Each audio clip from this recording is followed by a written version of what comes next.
let's uh, begin with a roll call. Sure. Mr. Rowena, Here. Miss Thomas, Here. Miss Wells, Mr. Witherspoon, Here. Mr. Goldstein, Here. Mr. Johnson, Here. Mr. Mancini, Here. and Mr. Schulman. Here. Okay. Okay, we have a number of public hearings, and for those of you who took the time to attempt to sign in last week on the 9th, I want to apologize. We did hold a meeting, but we did initially run into some technical difficulties. Took us about a half hour to resolve those technical problems, and we felt it just wasn't fair to move forward with the public hearings after half an hour because, excuse me, any number of you might have already signed off in frustration. So I apologize for that, although I'd also note that we've held quite a number of public hearings, and that was the first and only time that we've had these problems. But I am sorry for that. Remind those of you who are here to testify how these hearings operate. We call on the developer or the developer's representative initially to give a presentation regarding the project. At any time during that process, members of the commission may ask questions. We may also ask any experts we have working with us to provide a report as well. Once that initial presentation has been given, we open it up to the public for comments. I should mention at the outset that members of the public, regardless of how many entities they may be representing, whether they're just representing themselves or representing themselves plus another entity, only have one opportunity to speak.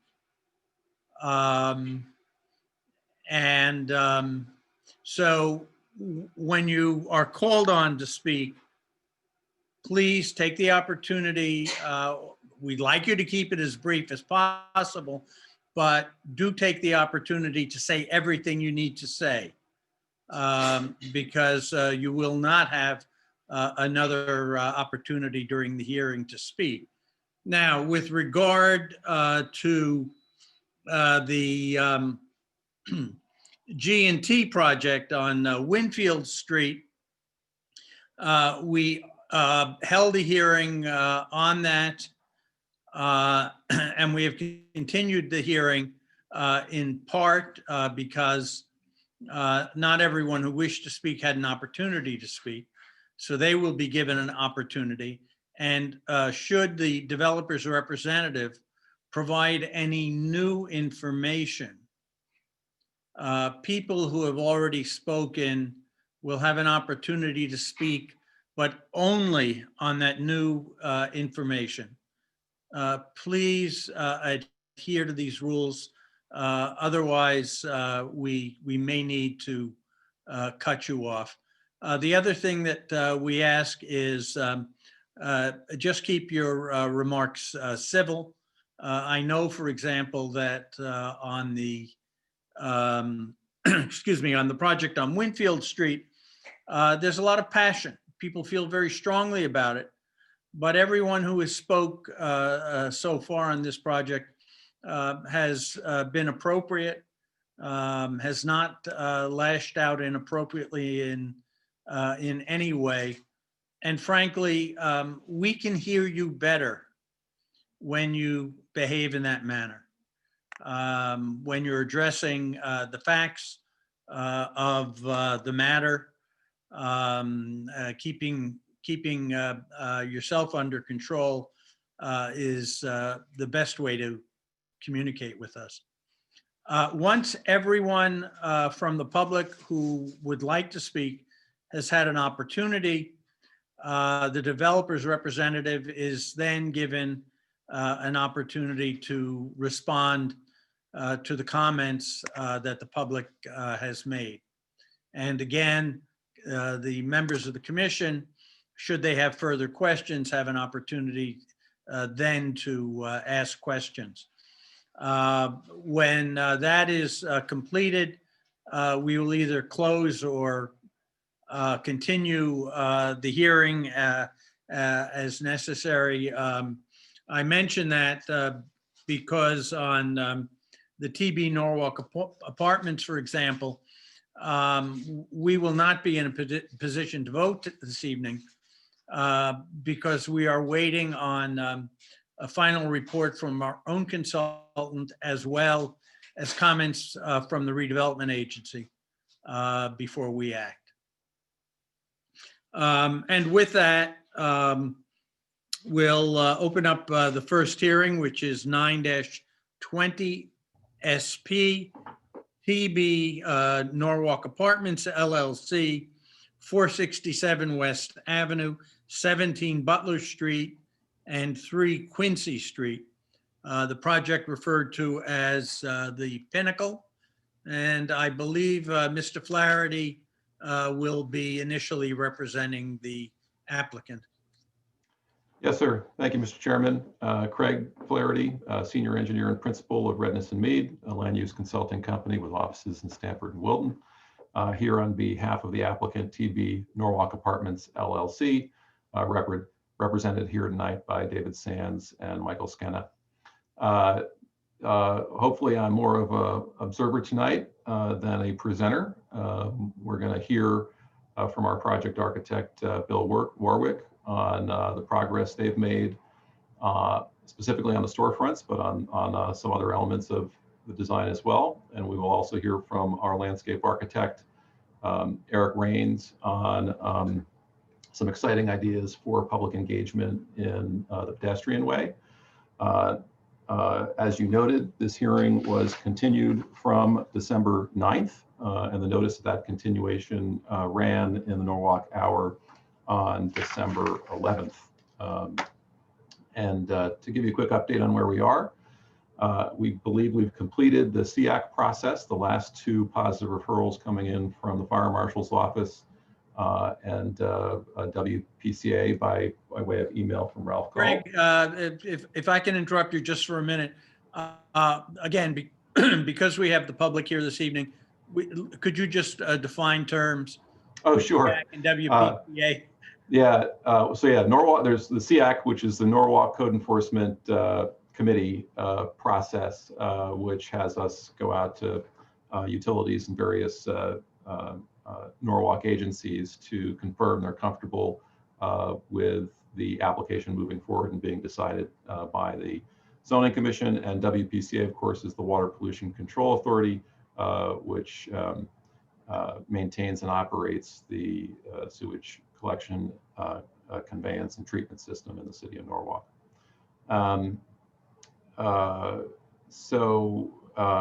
Anyway, so that was our brief update. We believe we've concluded the SEAC process. I think really the remaining item that we want to wrap up is the design review process, as you referenced. And we think we've been making good progress on that, and you'll hear a little bit more about that tonight as we move through. Other consultants are here on the call should any questions come up relative to traffic. We've got Quincy Brown, my colleague Vince Hines, who handled a lot of the engineering on the civil side for us.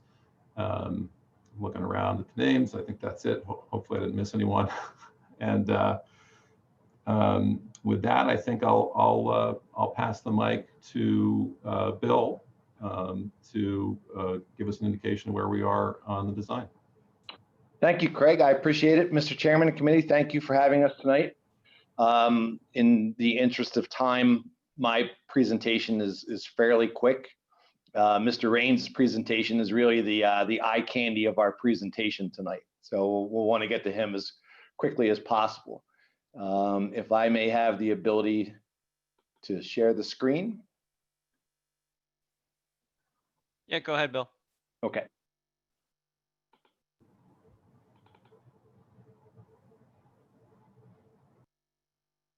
Let me see what I can do.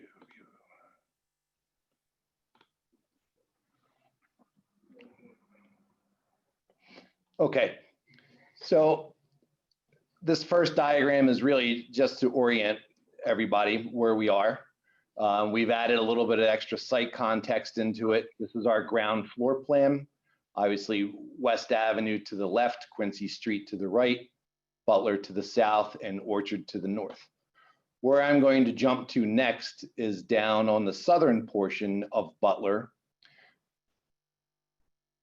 And through various discussions and communication, there was a desire for some stoops, some exterior entry, direct entry units coming from the sidewalks. We looked at this area of Butler Street where we have the little parklet. That's a really neat little feature. We didn't want to be disruptive to that, but we looked at this piece of the building and we said, well, this might be an interesting area where we may be able to provide some direct entry units into the building. So that's what we are proposing. This was a late request, so it's not fully developed in elevation yet, but it is developed in this sketch plan, and this is our idea of where we are going to put those units. Flipping over to the elevation, those units would occur in here. I think this is a good spot for it because it's going to take away some of the more plain aspects of the wall. It's going to add a little bit of context and a little bit of texture into that. It's going to enliven the streetscape a little bit more. Should be a pretty nice little feature to add there. We're going to move up Butler. And not much has changed in this. We've coordinated the sidewalk crossing with what Eric's office has put together. And we're kind of looking at the south end of the entry of our pedestrian plaza for the pedestrian walkway that goes through. We have our retail space here on Butler. And then we're going to move in to that South Plaza. Then we move into the plaza, into the pedestrian alley itself.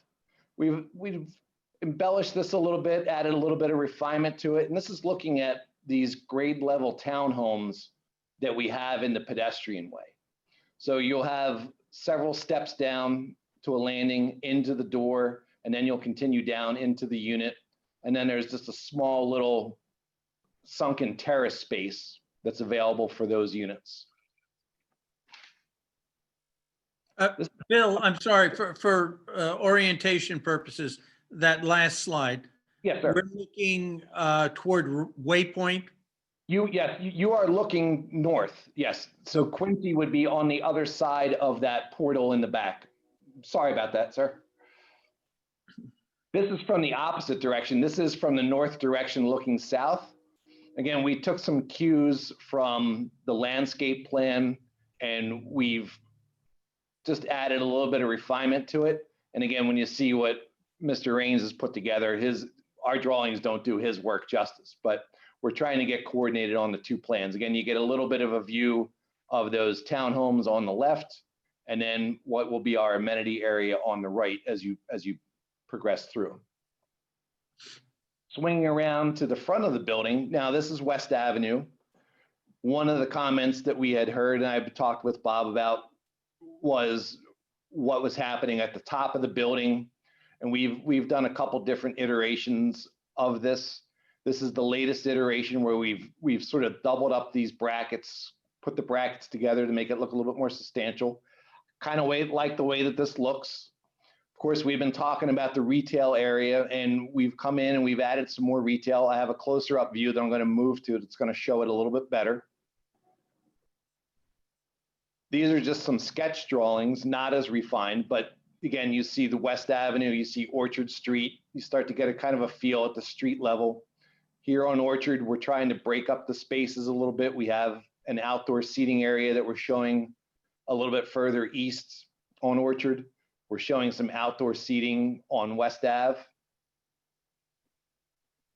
And then from the corner close in, this is what we're proposing for our retail as the main retail. Again, it's been refined a bit more. I've talked about this with Bob several times. I know he has some additional commentary on it. And then finally, I don't want to comment, but maybe you want to, well, or maybe I could comment, but maybe you want to just describe what the materials are there. sure. So what we're looking at on the base, we're looking at a natural stone on the base, whether it is granite, potentially marble. I like the idea of granite because it's a little bit more durable, but I like marble because it's a little bit prettier.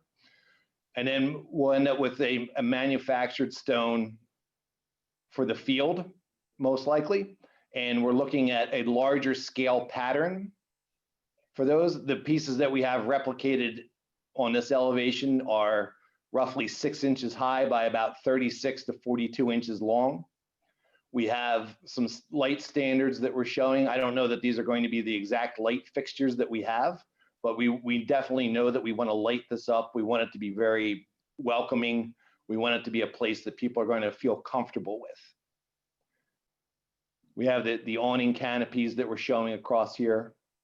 And then, as we move down the street through Orchard, it takes on a little bit of a different look, right? We still have the same, we're carrying the light fixtures down. We switch over to a brick to complement the buildings. The sign band is a little bit different. But again, we want to create a little bit of diversity if we can. We don't want to be a completely homogeneous building. Bill, will you be using this durable material, whether it's granite or marble or brick, throughout those lower sections? Yes, so I expect that there'll be a curb of some sort. Sometimes the aluminum facade will touch the ground. Sometimes there is a curb element that it sits on. But we do see frequently the curbs come in there. Let me explain our concern. I don't know if Bob shared this with you, but no. looking at Waypoint, there was a man-made cementitious material used on some of the lower portions of Waypoint, which, as you know, is a relatively new project, and it's been beaten in and broken. Something that we wouldn't expect is going to happen with these more durable products. Correct. And yes, and we briefly touched on this last time. Our intent is, and I agree with you, because thin brick and the thin materials, when they get too low, tend to get dinged up and tend to get cracked. So we plan for a modular brick, at least at the base. And we intend for this granite material. This is pretty substantial. This is 24 inches high, I believe, maybe 30 inches high as it wraps around. So, if there's any kind of carts or scooters or things like that, if they bump into it, they're not likely to crack it. So yes, I am in agreement with you on that aspect. We don't want our building to fall apart because we don't want to repair it. So. And then lastly, I have a diagram of our interpretation of the open space requirement for the glazing and how we develop that. We set up a nice rhythm for the storefront to the left. We changed the pattern again on the right to be more reflective of what's happening with the building above. So our brick piers line up above so that the spacing is a little bit tighter. Bill, you may want to show the front rendering again, because I think that shows up very well in the front. I'm sorry. Okay. Back down here. Let me see. This one here. Yes, I'm sorry. So here's this piece on the right again that we've continued to brick veneer down, and we've actually changed the awning detail there, or we're suggesting a change in the awning detail to show that as, again, we're not trying to make a homogeneous building, but we're trying to make a complementary building along the street facade.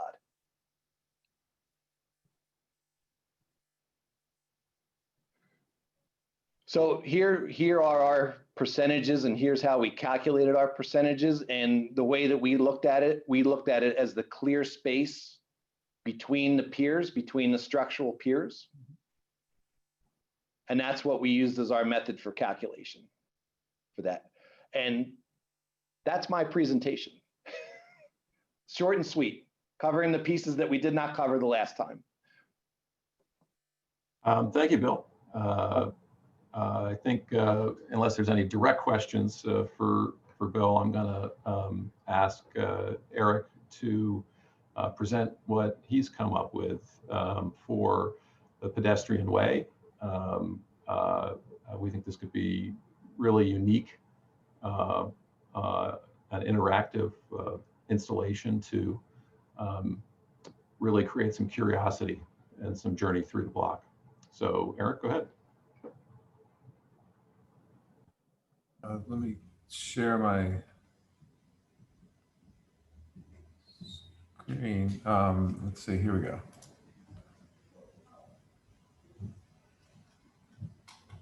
So I'm not able to share my screen. Let me see.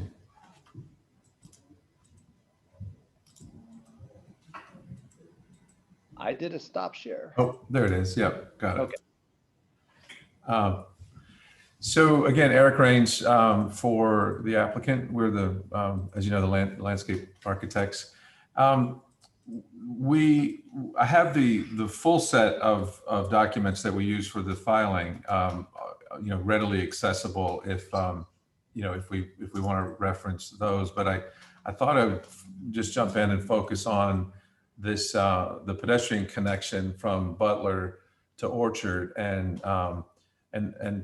first of all to reiterate its importance not only to in our view to the Pinnacle project, but also to the public, as it is the element that connects the stepping stones site, which is across the bottom here. It's a direct connection from a walk system that's immediately adjacent to where we're proposing a Butler Street crossing.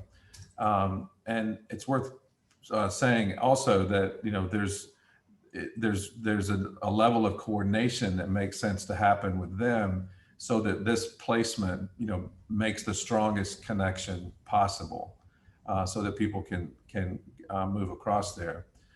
Once they're in the space, we view this as a passage that would be important to the waypoint portion of section of the city in general, because it's a pedestrian connection that links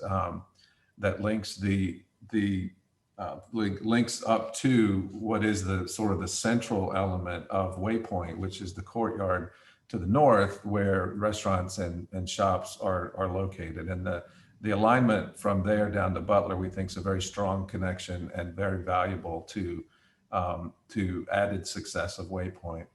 So as people move through the space, we look for ways to make that passage or that journey interesting and engaging, and look for elements to add in there that could that people would be able to come back to throughout the year, or even to part of the enjoyment of either stepping stones or the shops and restaurants to the north.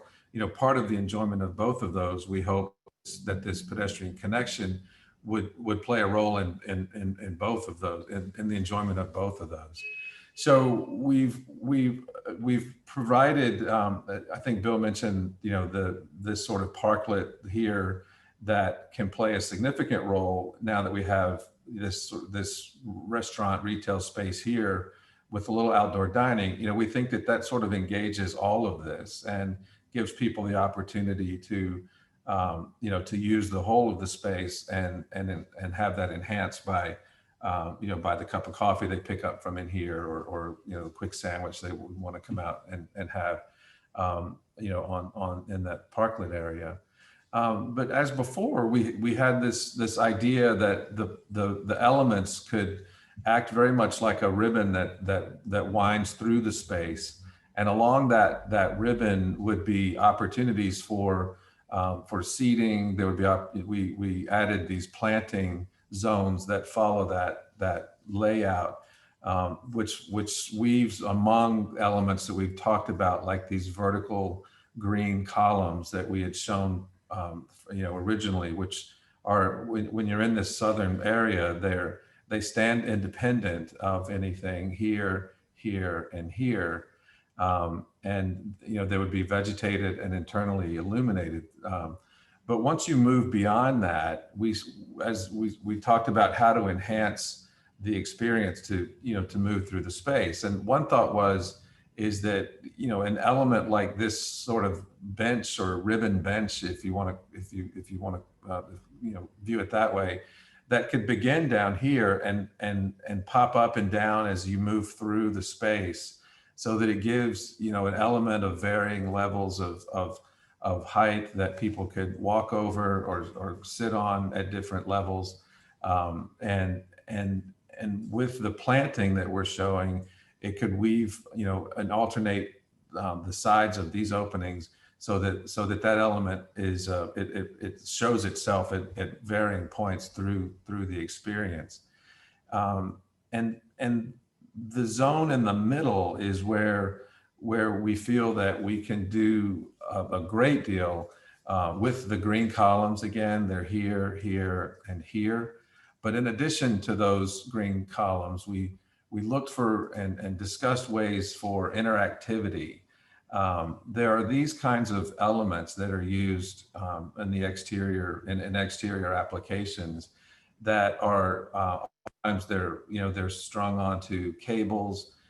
For horizontal applications, they're mounted vertically, and we thought it would be a very interesting element to add to the space, because we can build into that a high degree of interactivity for the public.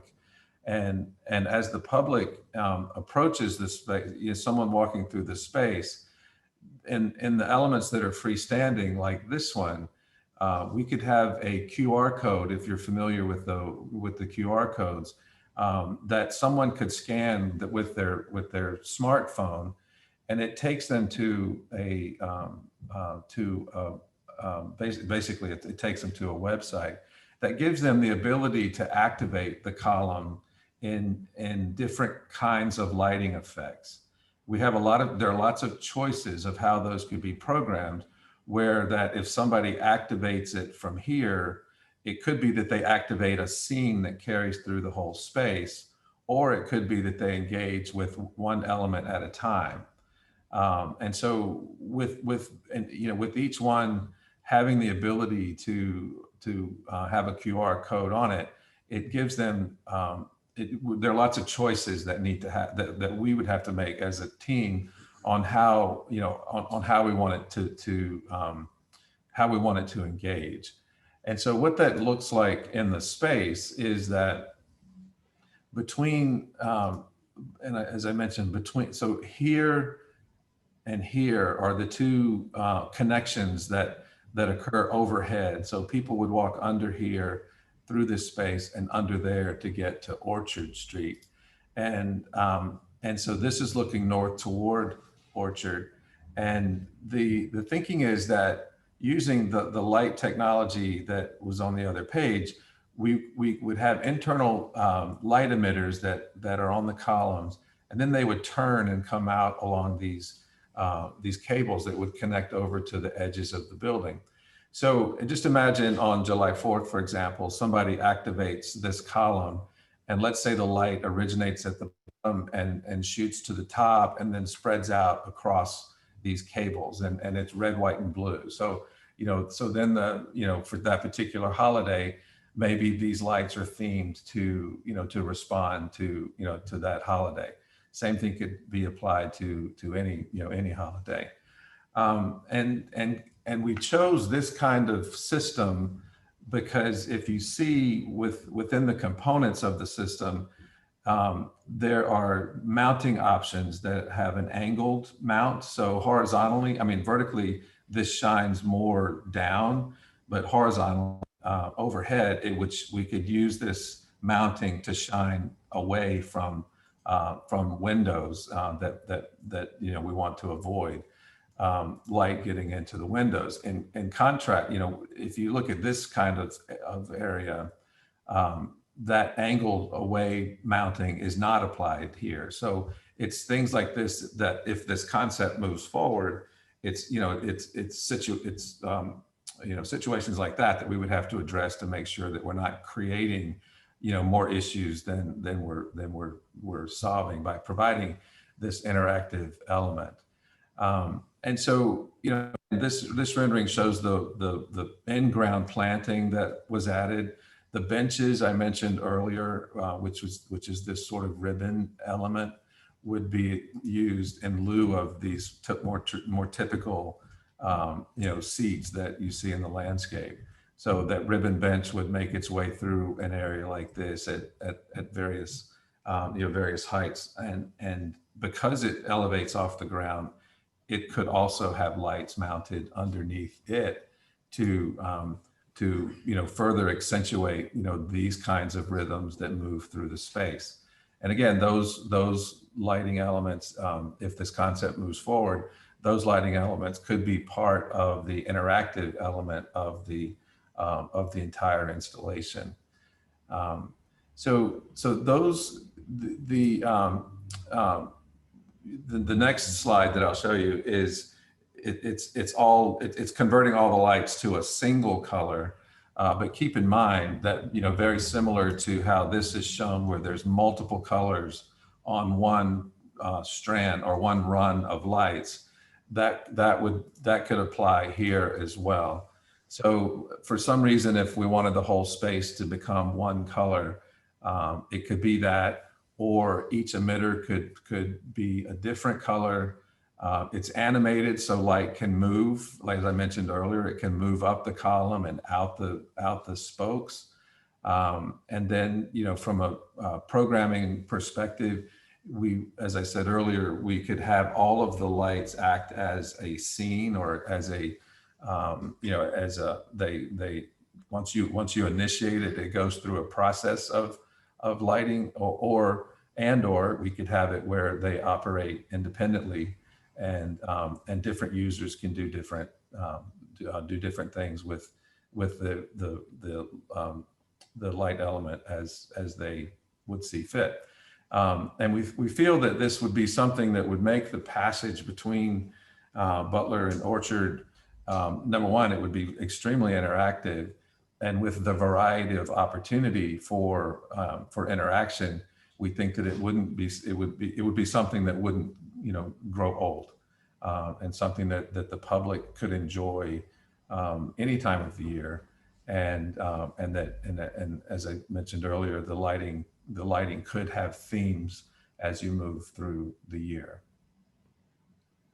There are two opportunities for a different approach. So as I mentioned earlier, there's the pass-through where you walk under the connection here and under the connection here. So since there's building overhead, those are fixed, or those are ceilings in effect. So, and given the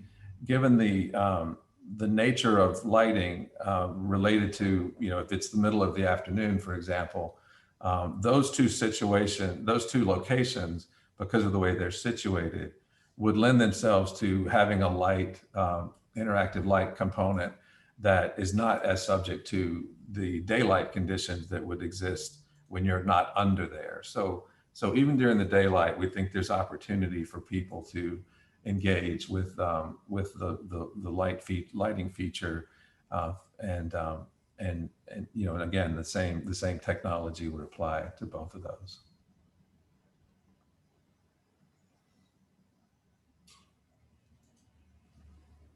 Thank you, Eric. Hopefully he has captured your imagination. I know I haven't really stopped thinking about all the options and so forth after we talked about it over the last couple of weeks. That's really what we wanted to update you on as far as progress and changes we've made since our last meeting together. If you have questions for our team, now, we're happy to hear them, or we could move on with comments from your design reviewer and the public. Any questions from commission members? Not at this time. I don't. No, not at the moment.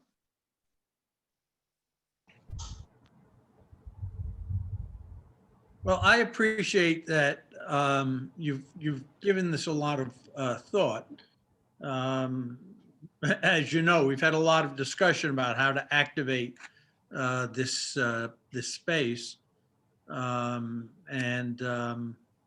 clearly this is an interesting way of doing that, while also maintaining your own objective of not placing retail in there, which you feel would not be productive.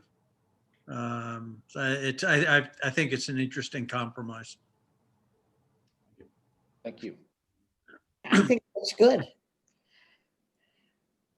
Yeah, I mean, I'll add to that too. I mean, I think, you know, based on your existing surroundings, and I think this complements it well and it flows. It, you know, it looks beautiful from all the pictures. Glad to hear. Yeah, I mean, I think to me, it spans all interest between maybe children coming out of the children's museum and being able to interact with these things, or maybe you're there on a date night and then you come down to play with them. I mean, it really, I think, provides interests on both ends of the spectrum and ties in with the neighborhood and creates that connection that we were looking for. Craig, are you ready now for us to open this up to the public? Yeah, I'm fine with that. Okay. You still will need to receive the comments from redevelopment, and that may require some further changes in the plan. I mention this only because as we're opening it up to the public, this would be the main opportunity for the public to comment, even though there may be some, what I would expect would be minor changes in the plan. But again, if those changes are something more than minor, then the public will still have an opportunity, even if they've spoken before, to comment just on those changes. So with that, Brian, if we can, let's open it up to the public for comment. So if anyone from the public would like to speak on this application, the Pinnacle, you could use the raise your hand feature, or you can hit *9 if you're dialed in on a telephone.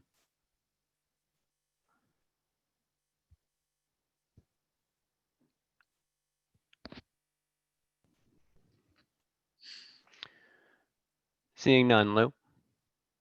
Let's give it another minute or so. Just why don't you explain again? Sure. Yeah. So if you are on the Zoom call, you can use your mouse to hover over the pictures of everybody, and at the bottom there's the raise your hand feature if you'd like to use that. And then again, if you're on a phone, you could hit *9 and that will raise your hand.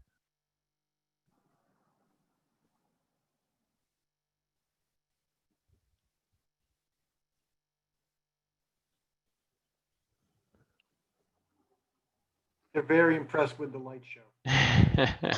Positive comments are welcome. Mesmerized. So I'm sorry, just to get timeline down for a second. Assuming there is no public comment here, we still need to wait from redevelopment and full implementation of what Bob has put up, or I mean, I know this needs to come back again, right? Right, before we can vote on it. Okay. Right, just because you can't take action until those items are received, and technically they're new material, so you have to keep the hearing open to receive. Okay. So it doesn't look like anyone from the public, Lou. Okay, then we will hold, we will close this portion of the hearing, but we'll hold this open. Steve, I presume this is not ready for our meeting next week, but will be a meeting in January? Correct. Yeah, the redevelopment agency meets January 5th, so your meeting is the 7th, so I expect you can take action that evening. Okay. Then we'll put it on the schedule for the 7th. Thank you for your time, and Merry Christmas and Happy New Year if I don't see you. Thank you, Mr. Chairman and committee. We appreciate it. Thank you. Thank you. Thanks, everyone. All right, let's move on then to the second hearing, 10-20 SP Zion Properties, 512-528 Main Avenue, proposed car dealership for Garavel Subaru. Good evening. My name is Eric Bernheim. I'm an attorney at Heller & Sage, and I represent the Garavel family in this application. With me tonight, we have our design team from Land Tech, Claris Construction, Hardesty Hanover for our traffic study, as well as Jeremy and Paul Garavel, who are the owners of the dealership. Everybody's going to give you their report, but I'll give you a quick summary of what this project includes. It's a great site for this proposed use. It's the address is 512, 516, and 520 through 528 Main Avenue. As I said, the Garavel family is proposing to operate a Garavel Subaru there and moving their current location from Tyndale over to this location, which will serve much better for the proposed use. So we're seeking a special permit to open that car dealership and obviously all the accessory uses that come along with it. The property, the three properties will be merged together as part of this approval, and it will total about 4.27 acres. It's located in the B2 business zone, so automobile dealerships are permitted by special permit. And also under section 118.10.10 of your regulations, we need this commission to issue a certificate of approval of the property so that we can go up to the state under section 1454 of the Connecticut General Statutes and get our dealership permit. Currently 512 Main Avenue is owned by Ethan Allen Retail, and that is their 16,000 square foot retail facility building that is still in operation. But if tonight goes well, they're going to start to shut that down shortly. 516 Main Avenue is also owned by Ethan Allen. That's vacant land right now. It used to be a car wash, which I believe had 4 self-wash car bays and then 1 automatic drive-through car wash. And then 520 through 528 is owned by an entity called Mardant Properties. It's a roughly 35,000 square foot building, and it was an old, call it a pet hotel. I think it was called Best Friends, where there was boarding for pets, either short-term or long-term, on that site. So that totals the buildings currently on site total approximately 46,000 square feet. Our building comes in at approximately 45,506 square feet. As I mentioned, under section 118.522 B2C, this is a special permit use for gasoline stations and the sale and service of motor vehicles. So we are proposing a building which will contain showrooms for vehicles, a customer lounge, service areas, storage space, and a covered service drop-off area on the first floor. The second floor will contain various offices for the dealership, as well as a parking deck on top of the building for employees and some vehicle storage. Also the utilities and the HVAC will be located up there. This project does comply with all regulations. We sought 1 variance for signage, which we received. because it was really a very long site and a long building. We asked for a little additional signage with the ZBA granted. So with that variance, we are fully compliant with all regulations. We are proposing 87 parking spaces, including 4 handicap spaces. 37 are for customers and 50 are for employees. That's compliant with your regulations and what's required. And then we're proposing 331 spaces for car storage, which includes 57 3-car lifts, which you'll see on the site plan when Andy walks you through it. As we discussed when you accepted the application, the car lifts are going to be Subaru blue or black. They're rust resistant and they're open on all sides. So with that, I think I'll ask Paul Garavel to give you a quick summary of their relationship in Norwalk and why this site works for them and why it's important to what we think would be a great project for the city of Norwalk.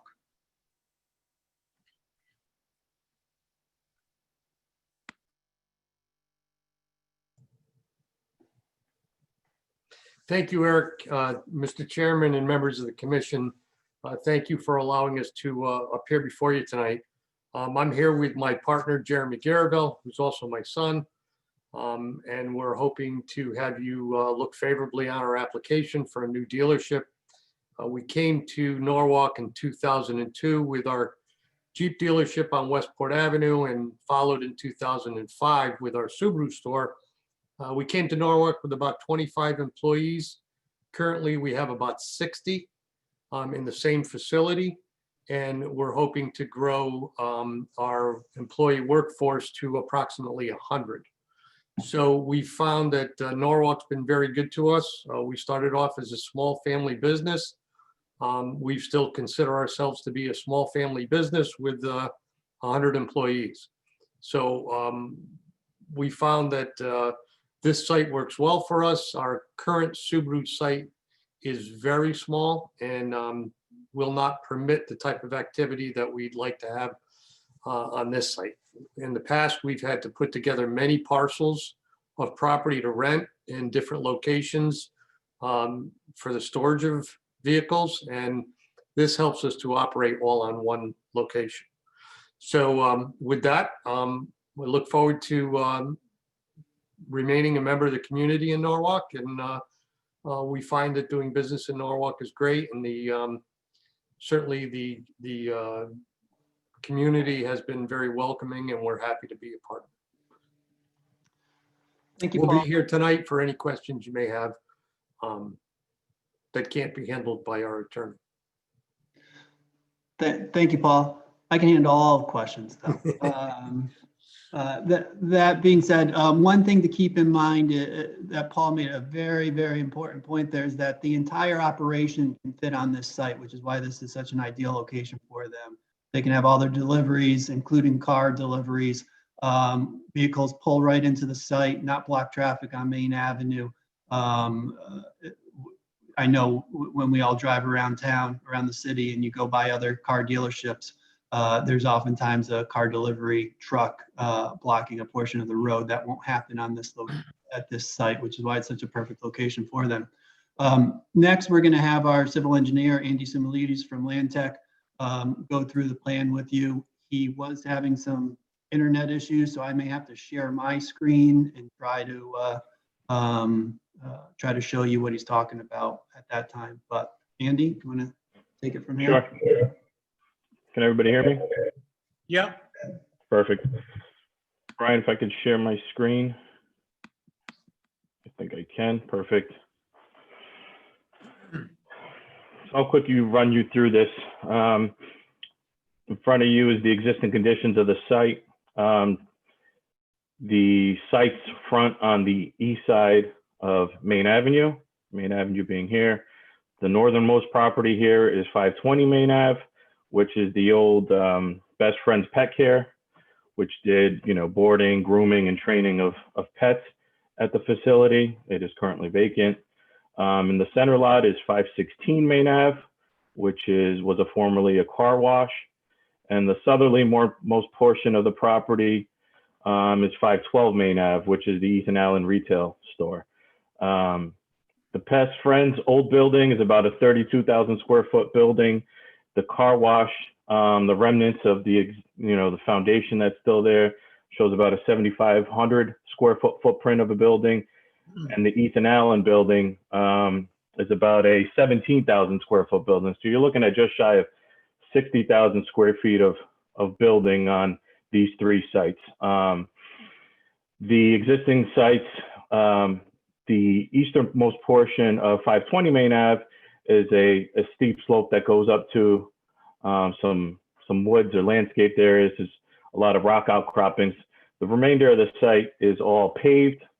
Similarly with 516 Main Ave, a great portion of the sites are paved, with the sites sloping from east down to Main Ave. There is current infrastructure. There's some drainage, catch basins and piping, but all that drainage just gets piped directly to the state's drainage system in Main Ave and ultimately the Norwalk River on the west side of Main Ave, with no drainage improvements. I'll quickly get you to our site plan, get you oriented with our proposal. The building is predominantly sited on 520 Main Ave. It is a 40,000 plus or minus square foot building. There is 3 curb cuts along Main Ave to get in and out of the site. The northerlymost is basically on 520 Main Ave on the northern portion of it. The central portion is mostly on 516 Main Ave, which is essentially the main entrance for customers coming into the site. And the southerlymost drive is gated off only for car carriers and deliveries of vehicles. Also on this site plan, you'll see 3 hatched areas here. These are 3 a 3-story car lifts. So essentially you drive in and the lift brings you up and you could stack cars 3 cars high. And I'll show you an elevation of that later on and show you what that looks like looking at it from Main Ave. In terms of site circulation, customers will come in through this main entrance, so will workers. They will take a left into the site. If you are coming here for service, you will take a right into this portion of the building, which is the service base, basically a drive-in. You get out of your vehicle, you go talk to the service department, and you go on your way. These are customer spaces along the front of Main Ave and service spaces along this southern portion of this main front portion of the building. As you go north into this driveway entrance, you will see that there's a portion of the building here on the northern portion. It's not shown here, but you'll see it on the next slide, which slopes up to the back of the building. So this building is basically cut into the slope in the back, and you drive up and you can access the back portion of this building, which is a 1-story building, which has parking on top of it. So this is predominantly the service area of the building below here. And this is going to be structurally sound to allow basically a parking deck above it, which will service employees and some additional car storage above that. The front portion here is your 2-story portion of the building, which has the office mezzanine above the showroom below, which you'll see in the architecturals shortly. And again, this southerly portion is for the car carriers, and I'll show you a turning movement template that we did, excuse me, that shows turning movements into and out of the site, which were also necessary for getting, the Connecticut DOT encroachment permit, which is pending. The next slide shows the drainage infrastructure that we are proposing and the grading and drainage. So essentially, the back portion of the site will get terraced down using a combination of retaining walls and rock excavation, not unlike to the DMV to the north. If you guys have ever been there, you see the back portion, it slopes up off of Main Ave, and then there's a big retaining wall along the back, cutting it in for their parking. We'll do a similar situation here in terms of the grading of the site. In terms of drainage improvements, the paved areas will sheet flow to catch basins, which will then get piped through 2 series of hydrodynamic separators. They're called downstream defenders.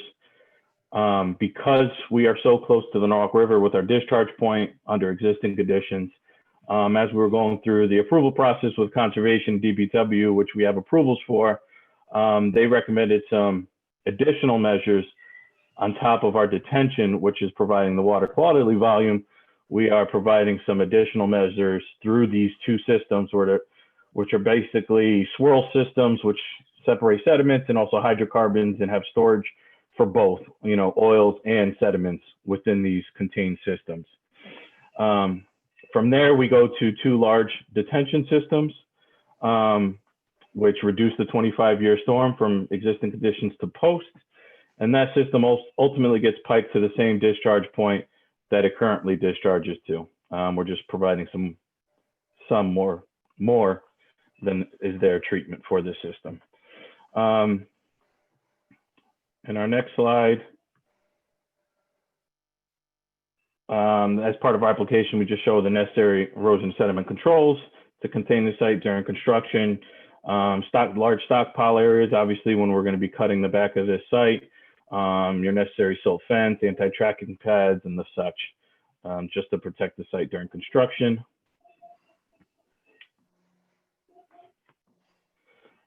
Our next slide shows the necessary landscaping required along the frontage.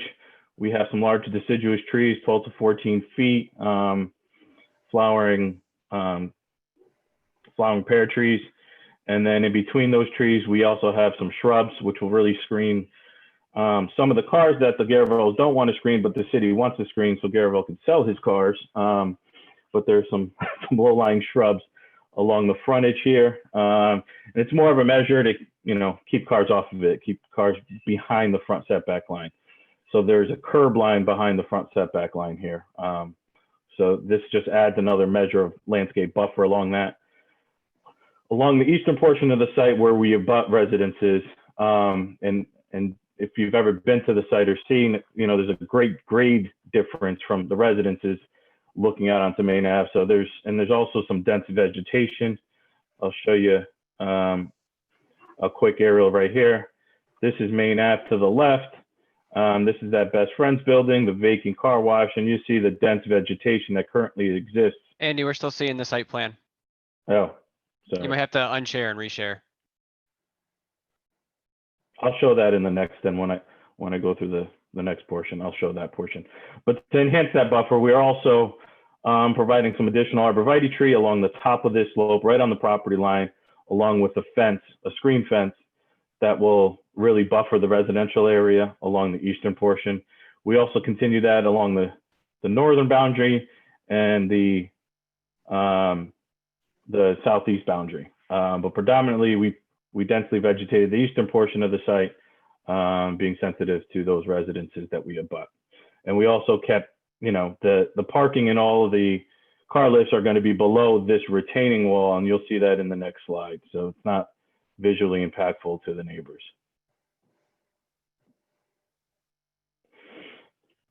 This slide quickly just shows our lighting plan, your standard, parking lot lights. And this just shows that, you have zero, we were shown zero penetration at the property line of any light runoff from our property, all cut off shields and the necessary things and LED lights to shine down and not, light up the sky. This is our turning movement plan coming into the site. So this is Main Ave. This is the southern portion of the site. This is that car carrier. We show the most restrictive turning movement coming into the site. So that's the right turn in from the rightmost lane on Main Ave coming into the site and showing that we have the necessary radius for that to enter the site. The center shows the passenger, I should say, vehicles coming into the site from both sides. And then it shows the entrance of a box truck coming on the northernmost drive, which has the potential for the deliveries along the northern portion of the building. This shows the turning movements out of the site. The car carrier would essentially come into the site, unload, back in between these two parking aisles, and then get out of the site. So we also show the most restricted turning movement coming out of the site, making sure you could stay on the eastern northern travel lane of the Main Avenue roadway. Similarly, we show them for passenger vehicle and also for the box truck exiting the site. I talked about those car racks. So this is a section through them. Basically, this is the existing Main Ave down here. We show some of the vegetation that we talked about along Main Ave. This is the southerlymost portion of the property, which is that car rack. And then there's existing buildings along that edge of the property line, which really screen it. And you'll see it when I go through the Google Street View traveling northbound, what you'll see before with the existing buildings that are actually there. This also shows the limits of the retaining wall, which is this dashed line here at the top. And it basically shows the vegetation and the fencing in relation to the three-tier car rack as you're looking from Main Ave into the site. And this car rack with the top of the car is at a max 25 feet. The car rack system itself is a 20-foot high system. So that basically shows you the car rack system as you're looking into it, and then the residences sit back here way higher, basically looking over our site. Let me stop this one and then. Have you had any conversations with those neighbors behind your building? Not that I'm aware of. Eric maybe can answer that, or Paul can better, but not to the residences to the east. I know we've had conversations with the commercial properties to the south, but I'm not sure about the residents to the east. Yeah, no, we haven't had any conversations with them. We obviously sent them letters about it, and nobody's reached out. I think, like Andy said, they really look kind of over the site because they're so much higher than we are. So nobody's come forward or reached out with any concerns to us. So if you guys can see now the aerial here on, there is some existing dense vegetation between the residences that are up here and our site. This is the Best Friends, the vacant car wash, and the Ethan Allen building. Our building will be here, and we'll be cutting into the back of this site and really lowering the back of this site in terms of what you'll be able to see.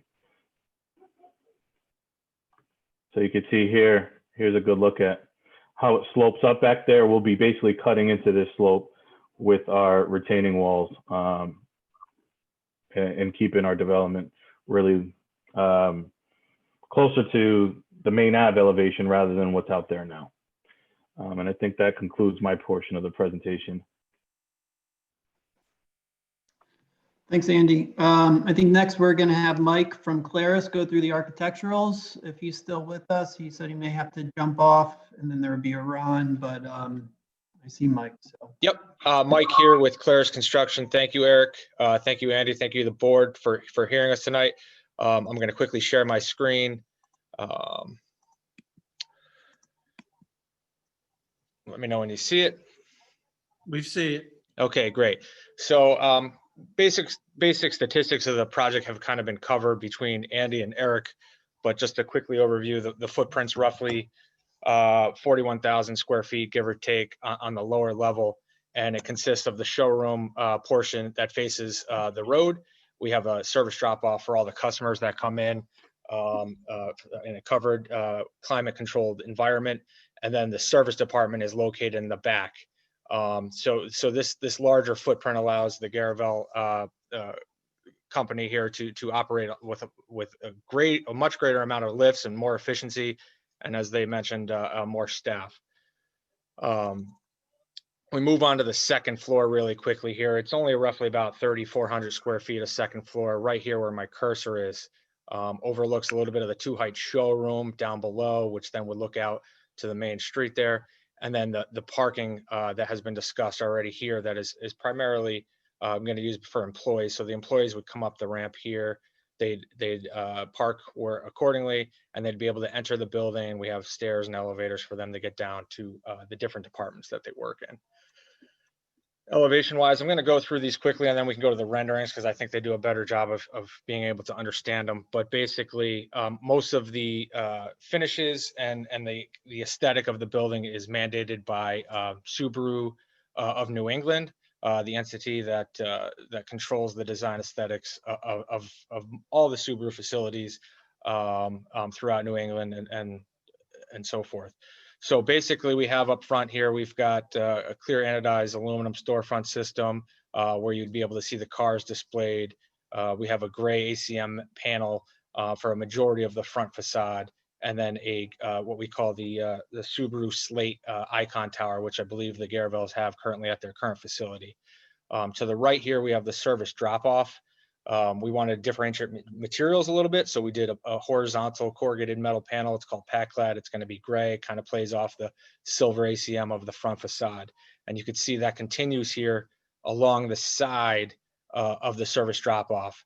And then everything else from there back is really not seen much from the road, and you'll see that quickly in the renderings.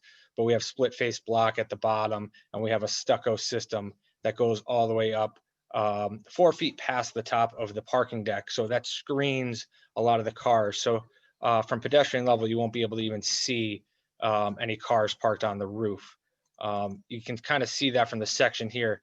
This lighter line here is that parapet wall, and the darker line would be the top of the parking deck that the cars would sit on. Again, I think the renderings are going to do a really good job of showing what that looks like from the ground. And then we do a vertical one so you can kind of see it from a bird's eye perspective. Again, this is the front right corner of the facility, the south western corner, if you will. Service drop off here. We have 3 lanes, high-speed doors, aluminum and glass high-speed doors for climate issues. We have a nice big glass storefront with the clear anodized aluminum and the low E glass there, and the ACM panels. The other design feature that I didn't mention is the blue coping that is mandated by the Subaru architects. This is a similar view, just pulled back a little bit, kind of that main entrance that Andy was talking about on the middle lot. This is where most of the customers will be coming in. So there'll be some signage out here directing them to get to the service drop-off right here and everything else. This is what I really want to show you. This is at the elevation of a 6-foot male or female, and you cannot see the top of the parking deck from here. So you don't even see, the only thing you would see is light fixtures that would be lighting up the parking lot up there. This is then elevated just to kind of show you a little bit more from a bird's eye perspective of what the parking lot would look like. Up top, we have a couple cars parked up there. Again, they'd be able to access the office via the second floor there. And we have an emergency egress tower over here. Rolling to the other side, this is from the DMV side. You get a little bit of glimpse here on the left side of the parking ramp that the employees would use to get up to the second floor, and how the building itself, the mass of the building and the parapet wall really block a majority of the view of the parking. And then we're going to pull back just a little bit higher here, and you're going to see the parking from a bird's eye. You know, unless you're flying by or in a drone, this is you'll never see this view. But again, I think it gives you good context.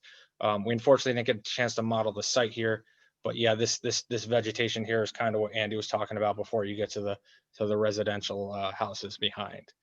I know I kind of went through that quickly, but I think that like I said, everyone touched upon all the key points of the project, and just wanted to talk about the architectural features.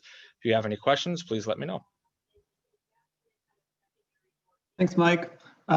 Next up is our traffic engineer from Hardesty and Hanover, Steve Cipolla, I think, or maybe Mike Galanti. I see him there. So can I ask a question before we go on? And you might have covered this, and if you did, my most humble apologies that I missed it. Where the Subaru dealership now near the clock tower, what's going to go in that spot once you move over to Main Street? The Garavels don't own that, so their lease is ending. They're going to walk away. They're just taking that location and they're just moving it, and then that's the right. landlord has to worry about what goes in next. We don't control that site, so we're not sure what's going to go there. Understood. Thank you. Good evening. For the record, Steve Cipolla, Frederick Clark, Hardesty, Hanover. We conducted the traffic access and impact study. for the proposed Subaru dealership. Let me see if I could just share my screen.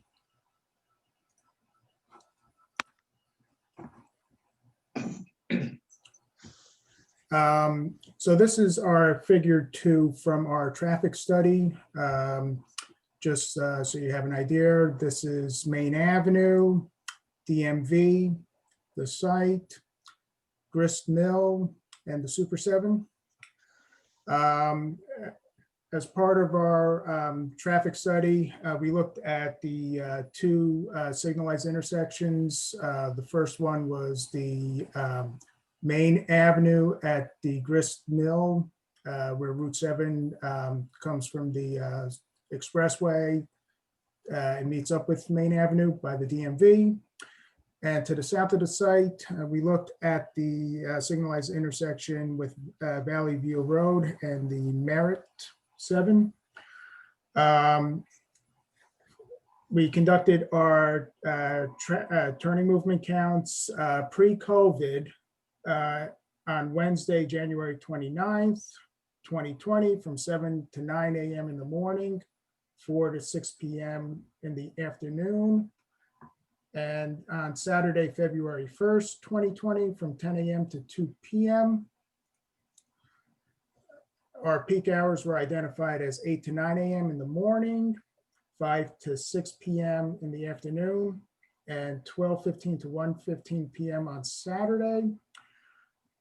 In addition to our traffic counts, Connecticut DOT had ATR locations and traffic data from October and November of 2017. This is the figure 4 from our traffic study. One location was on Grist Mill Road, just to the west of the Main Avenue intersection, and Main Avenue just south of the Grist Mill and DMV access drive, generally along the site frontage. We looked at those traffic volumes and compared them to our traffic volumes that we counted in 2020 and adjusted our 2020 volumes where necessary, which follows Connecticut DOT's protocol for adjustments. Just some volumes. Main Avenue in front of the site carries approximately 1,400 vehicles during the morning peak hour, approximately 1,300 vehicles during the PM, and just shy of 1,100 vehicles on Saturday. In addition, we requested and analyzed accident data along Main Avenue at the study area intersections and links. Requested it from the Connecticut Crash Data Repository from January 1st, 2017 through the end of 2019. Then the next step is to project the traffic volumes out 5 years following the city requirements. So we projected those traffic volumes out to a 2025 design year, using an annual growth rate of 0.6% based on our discussions with Connecticut DOT Planning Division. Based on discussions with city planning as well as Connecticut DOT, there was 2 other developments that were identified, which we have included in our background traffic volumes. And we added to the projected volumes to have a no build traffic volume condition without the proposed development. And next.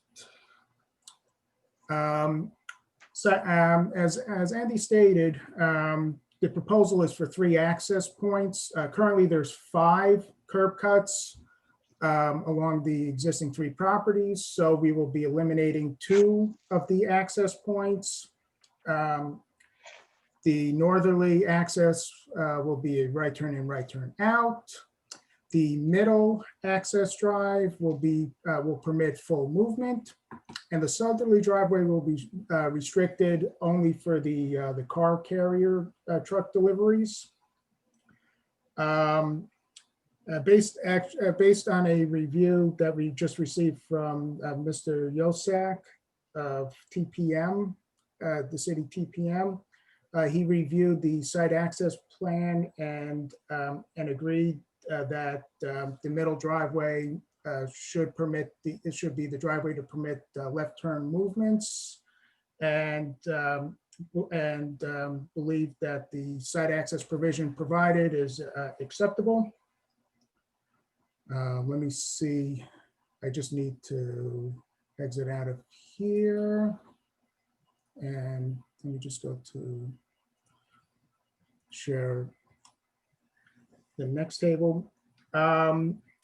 So for the proposed Subaru dealership, to estimate site traffic generation, we use the Institute of Transportation Engineers 10th edition, which has rates, trip rates for automobile sales.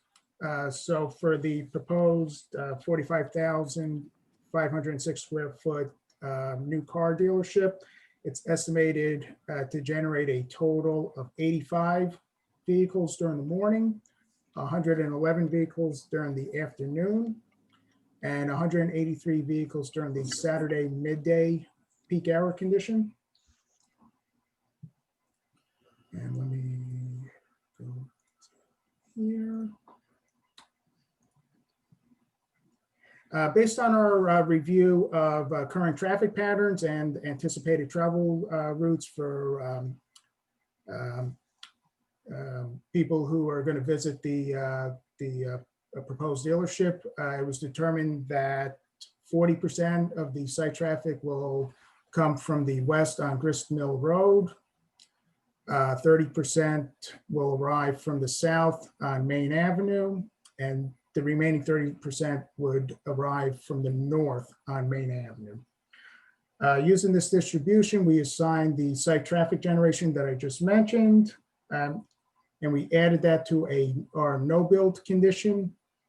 And that gives us a build condition with the proposed dealership traffic volumes included.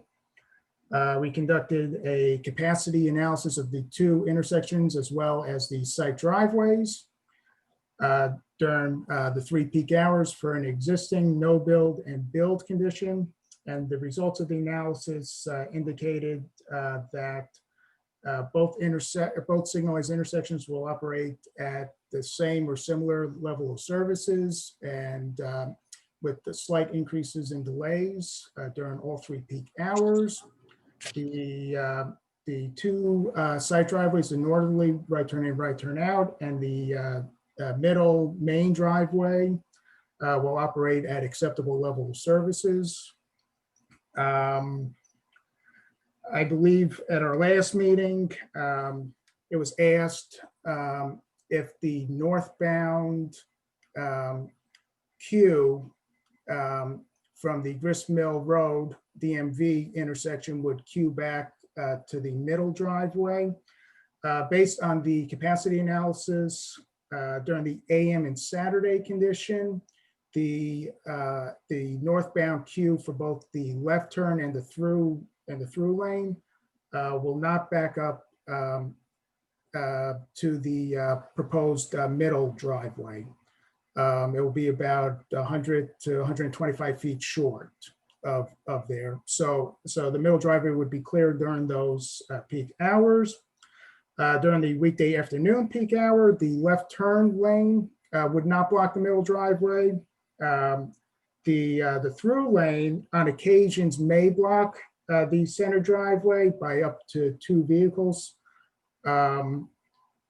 This would only occur occasionally, and it would be a very short distance past the proposed driveway. Also, I just wanted to note that no credits or reductions were taken for any current dealership traffic that may be traveling through the study area intersections to the current site on Route 123, New Canaan Avenue, particularly going through the Grist Mill Main Avenue intersection. So we didn't take any reductions for that. Also, we did not take any credit or reductions for for what could have been generated by the previous land uses on the three parcels, or possible land use that are permissible on the three parcels. So this analysis we consider to be a worst case conservative analysis. And lastly, we also looked at intersection site distance for the proposed three driveways and conducted a speed study. Based on the results, all proposed driveways will meet the Connecticut DOT intersection site distance requirements. And if there's any questions. What did the analysis of the accident data show you? Let me just go to that quickly.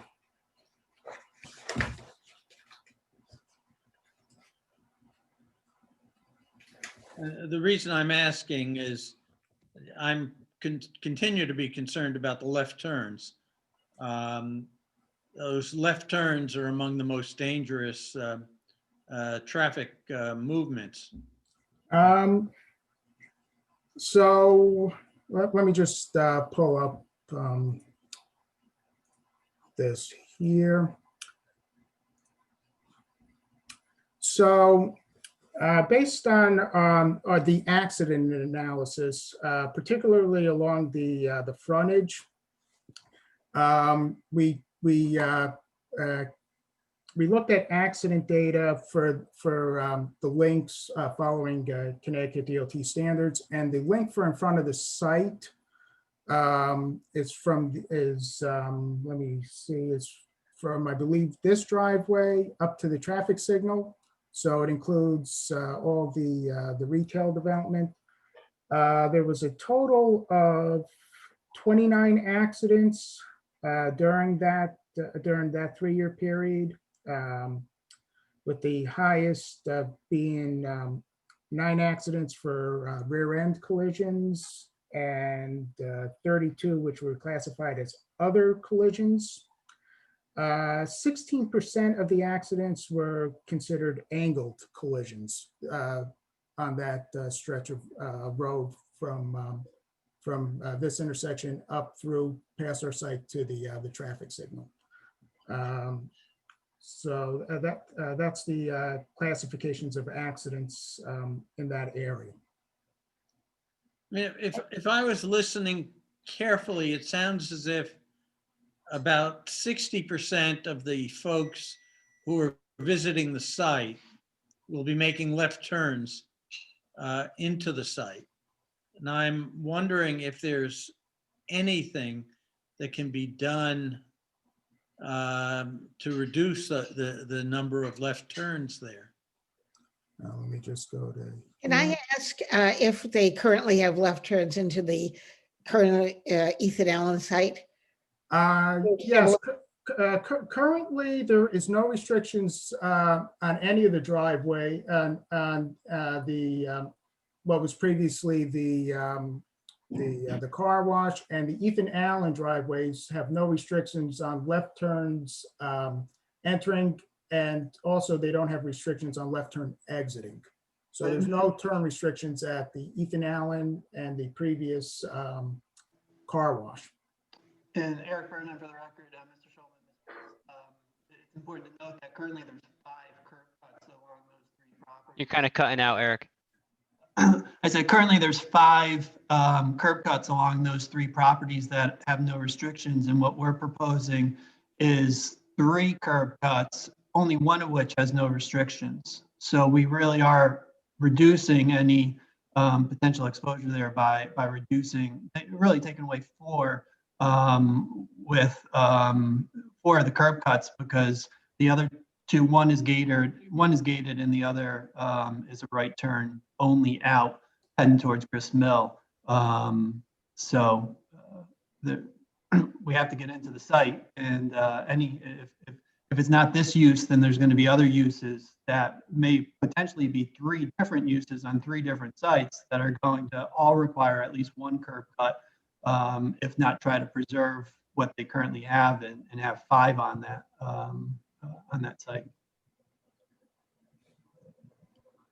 I hear you. I think I'm just expressing my frustration at DOT's refusal to help us with these left-hand turns on Route 7. I'm not blaming the dealership. I think the dealership is doing what it can. Okay, thank you. Any other questions for Steve before I kind of wrap up our presentation and open it up to you folks? I just have one short question. What did it mean when you used the term angled accidents? That's a classification of a vehicle that would be pulling out of a intersection and the main road vehicle hitting, so at a right angle collision. So it would be a turning movement type of collision. So instead of being hit in the front or the back, it would be the side then? It would be, yeah, it would be at an angle, not, front to back, front to front. It would be an angle. Thank you. Yeah. Okay, so to wrap up our presentation, my written materials, I really laid out why this use is in harmony with your regulations and why this site is really perfect for the proposed use, but I'll hit on a couple of the important ones. Obviously, the density and the use of the bulk of the buildings. This proposed building is actually smaller in size than the 2 that are being demolished, and much smaller in size from where the car wash obviously was. Andy showed you the foundation of that car wash is still there, so we are reducing the density of the building area with this. The traffic flow issues we just went through, and we think we're mitigating that because we're taking offline 5 current curb cuts with no restrictions and proposing what we feel is the safest approach here, with only one where you can go exit the dealership going left.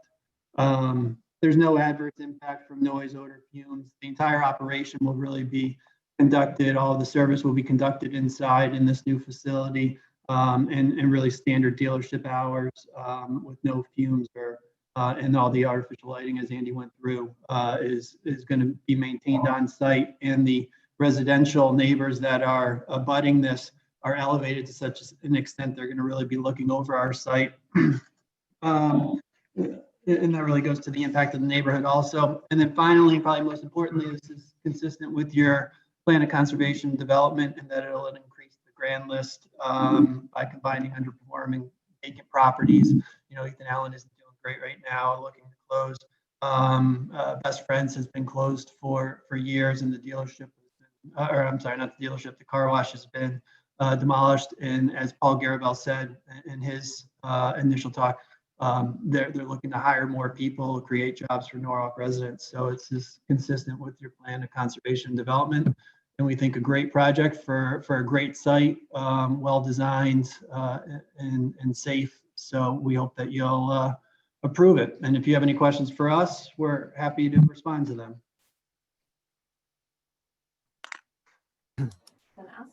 So question on the jobs. You said, start off small family, then you went to 60 employees and 100 employees. With the new location, which would be larger and nicer, how many more employees would you end up adding? Paul, I was wrong. This one's for you.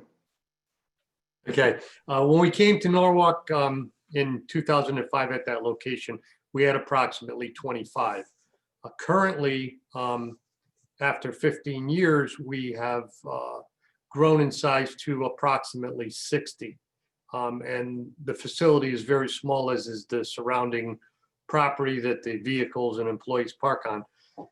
We're hoping to grow to approximately 100 when we move to the new facility, which would be a good increase in terms of the overall ability of us to generate some jobs and economic development, for the town of Norwalk. We love it here. You know, we want to stay here. We've have two businesses here, and we still consider ourselves to be very close and local to the community. So, you know, we take a lot of pride in being part of Norwalk and hiring people from Norwalk, and of course, selling cars to people in Norwalk. So, If approximately. I could 100 add people. on one more thing to that. In addition to the jobs, I have kids in the Norwalk public school system. And Garavel has been a big sponsor to Wolf Pit Elementary and Nathan Hale and Norwalk High School. And so not only are you a community business, but you're a community business that gives back to the community. And I think we all acknowledge that. Well, thank you. We appreciate that very much. It's a huge part of what we do. We feel very honored to be part of the Norwalk community. It's a very unique town, and we want to stay here. So thank you. Most of the comments we get from people at a car dealership are complaints. So it's kind of nice to hear something good once in a while. Thank you.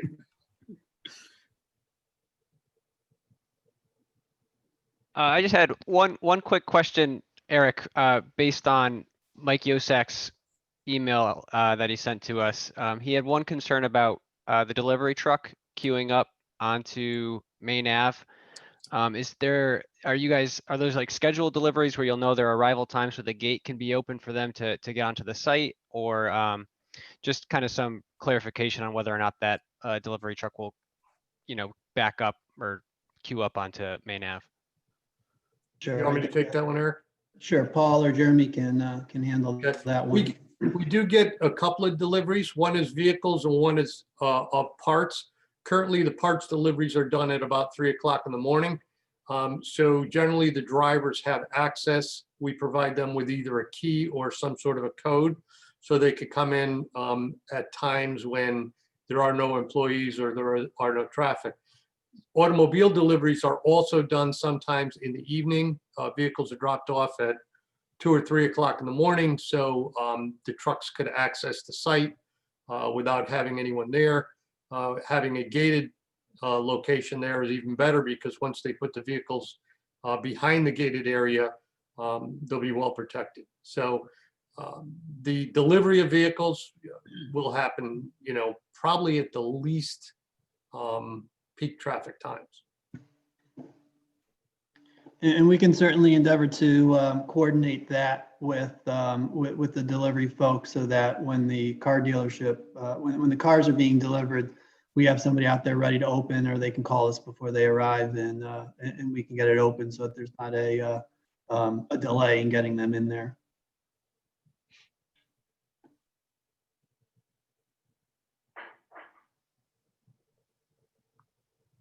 Any other questions from the commission members? If not, let's open it up to the public. So if anyone from the public would like to speak on behalf of this application, you could use the raise your hand feature, or you can dial *9.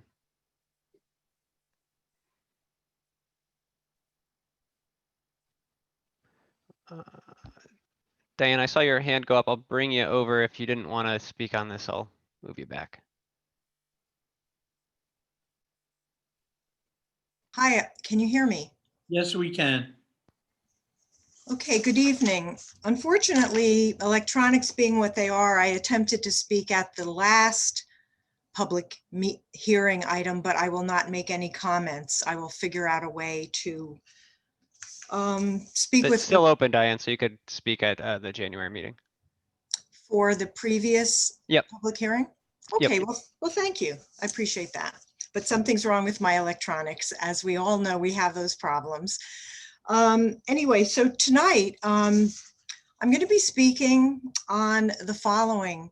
I first of all want to say that I too have always felt the Garavel family business, businesses that have been around Norwalk have been a welcome source of jobs as well as tax revenue. Lots of improvements are made on this particular site. I too have driven by the buildings that will be demolished and have wondered what will be happening to those buildings. So it's good to see some kind of fresh paint on the site.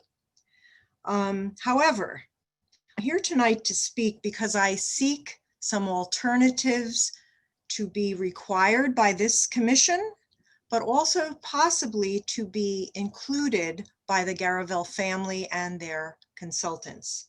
And this has to do with greening up the project. It was mentioned that the Conservation Commission had given an approval. I perused their minutes and their agendas for the last 2 months, and I don't know if this was a kind of like a bench approval because there are no wetlands on the property. But in truth, this site is very close to the Norwalk River. I am the founding president of the Norwalk River Watershed Association back in the mid-90s. So please appreciate how, since I am still in Norwalk for 34 years, how my love of the river and the way it is managed and maintained continues to this day. I attempted to reach out to the current president and the membership and was not able to. So I am here, I am not speaking on their behalf. I'm just giving this as background for the commission and for the Garavel family. I have been one of the main proponents for making sure that there is, when possible, green infrastructure on each and every application that goes before the land use commissions of Norwalk. The Common Council has recently requested that this commission and its staff encourage applicants. Now, I don't know where it is in the prospect, and I know that we are doing zoning regulatory reform and rewrites. And I'm hoping to speak to that when it is possible to make it a regulation. But in this case, I have noticed that there is intense development on the site. I do believe the building is a handsome building, and I would like to see more green spaces, or at least I would like to see less impervious surface and more pervious surface. And I ask that in the areas where you have surface parking, is there a chance, if the public is not regularly walking on those parking spaces, can you make those pervious? In other words, use materials that will allow water to slowly percolate and permeate down into the soils. Of course, you are improving the polluted runoff or stormwater runoff because you are building anew. You are demolishing old buildings that probably dumped directly eventually into the Norwalk River. So there is no doubt that the improvements that you and your engineers have put forth tonight are going to improve the water quality. But they're doing so in a way that is the traditional shoving it underground, and it is allowed with our current stormwater manual. However, I believe I can actually save you folks in the Garavel family money by putting some of this stormwater engineering above ground and part of your landscaping. I lastly wanted just to speak about the building and the rooftop. Members of this commission know that I oftentimes ask, has solar panels been included or even thought about as a means to make this particular application reducing its carbon footprint, but in the meantime, saving the applicant and the developer a lot of money in electricity in the future. There are ways that you can rent the solar panels, just like we've seen with other businesses, and save money. So this is mainly something that the commission cannot require. I just ask, has this family and the developers looked at solar for the site? Have you looked at green rooftops? Meaning, I noticed in your very nicely rendered drawings that there's a lot of rooftop. It will be new rooftop. That means that you can, if you plan in advance, can you either add solar panels and or a white roof so that your heating and ventilation costs are less. There is scientific proof that this is the case. Lastly, I wanted just to ask, because of the nature and the age of the buildings that you are demolishing, are there any soil contamination issues, especially old underground storage tanks that may have been used by the car wash or any of the tenants of the buildings that you are taking down. With that, I wish you good luck in your construction. I just believe that you have some improvements that I've suggested tonight. I happen to be an environmental consultant. I'm not here testifying as an expert, but I am as an involved and caring environmental advocate for the city and its residents. So thank you for letting me speak tonight. Thank you. So if anyone else would like to speak on this application, you could use the raise your hand tool, or you can dial *9.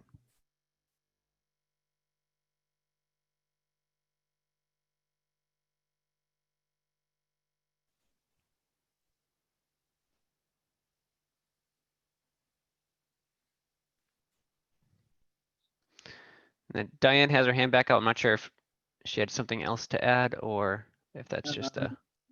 I'm sorry. She's completed her testimony. Okay. You can't let her speak again. And then I'm not seeing anybody else, Lou. All right. Then we can close the hearing after we hear from Attorney Bernheim. Thank you, Mr. Chairman. I think we've presented our project. It's a great project. It'd be great for the city, and you know, the Garavel family, as you heard firsthand, is very excited to stay in Norwalk and redevelop this site. So we hope you give us your approval tonight, and we look forward to a great new use for these three properties. Thank you. Thank you. All right, then we will close this hearing and move on to the final hearing of the evening. The final hearing is 7-20 SP G&T Norwalk LLC, 93 Winfield Street, special permit for new 2.5-story multifamily development with 14 dwelling units to replace former Bank of America building. And I believe they are represented by Attorney Blank. Yes, thank you, Chairman Schulman, Adam Blank of Wofsy Rosen, attorney for the applicant G&T Norwalk. I live here in Norwalk, joined tonight by Tom Billette, the owner developer of the property, Joe Cugno, the architect, Matt Pop, the landscape architect, Mike Galanti, the traffic engineer, Jim Casides, the project engineer, and Mike Kanata, also from my office, is on the Zoom. As you, I think, mentioned early on, we opened the public hearing about a month ago, and we really did sort of a full presentation when the public spoke, but you wanted to leave it open, I believe, because we had submitted some documents fairly late in the game and wanted to give yourselves and the public an opportunity to review those in case there were any additional concerns. So I want to address, we did get a new staff memo, and there was some public comment that was submitted to us since that last meeting that I'll try to address now in a presentation with just giving you just a tiny bit of the background to refamiliarize you with the site. And then I think we'll probably have maybe Matt Pop and Mike Galanti say a couple of words in response to what new comments we've received from the public, and then put it back to you folks for any further questions you have for us, if that works for you, Chairman. Well, I will remind you that I don't believe that everyone who wanted to speak at our last hearing had an opportunity. So we will be opening it up to the public. Folks who have already spoken will not be speaking again unless they wish to address any new material that you're presenting this evening. Understood. Well, the question is, do you want to wait until you hear the additional comments and then give your presentation? Or do you want to give your presentation, then let the public comment, and then give your response? I think I would prefer to have the public go first if you're amenable to that. That would be fine. Then what we will do is open it up once again to the public. If there's anyone who wishes to speak. Brian, do you want to explain again how that's done? Yeah, so if you're on the Zoom call, you just hover over the pictures of everybody, and at the bottom there's the raise your hand tool. You would click on that. And if you're dialed in on a phone, you would hit *9.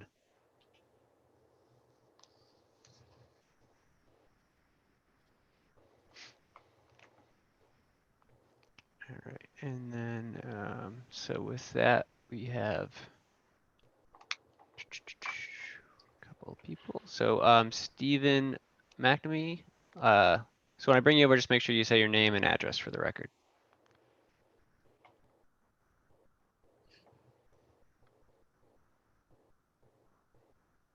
Hello, can you hear me? Yes, we can. Thank you so much. Hi, my name is Stephen McNamee. I live at 22 Winfield Court. I'm speaking today just to present some concerns about the development project. I believe that the number of apartments is too many and doesn't fit the neighborhood as a whole. The neighborhood is largely single-family homes, and putting this dense of a site, this many houses on such a dense site, I don't think is in keeping with the neighborhood. And I'm also concerned about the parking situation. I don't think that there are enough spots per apartment based just in terms of everybody having so many cars these days. I think a lot of the parking is going to spill over into other streets within the neighborhood. And I'm concerned about that just because it seems like the site should have enough parking for the people who reside there and have that built into the project. So those are the main concerns that I wanted to communicate. I think based on the property, I think it would be 8 units would probably be much more in keeping with the neighborhood. So with that, I'll say thank you very much, and I appreciate the time. Thank you. Okay, next I will bring over Diane Lauricella.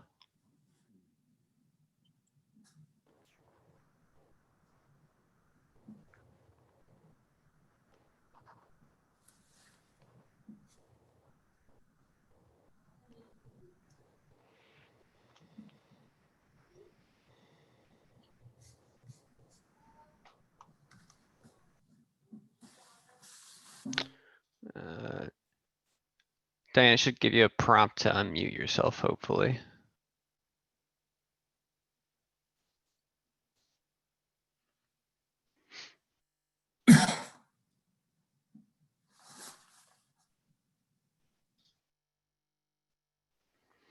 If not, we'll come back to you.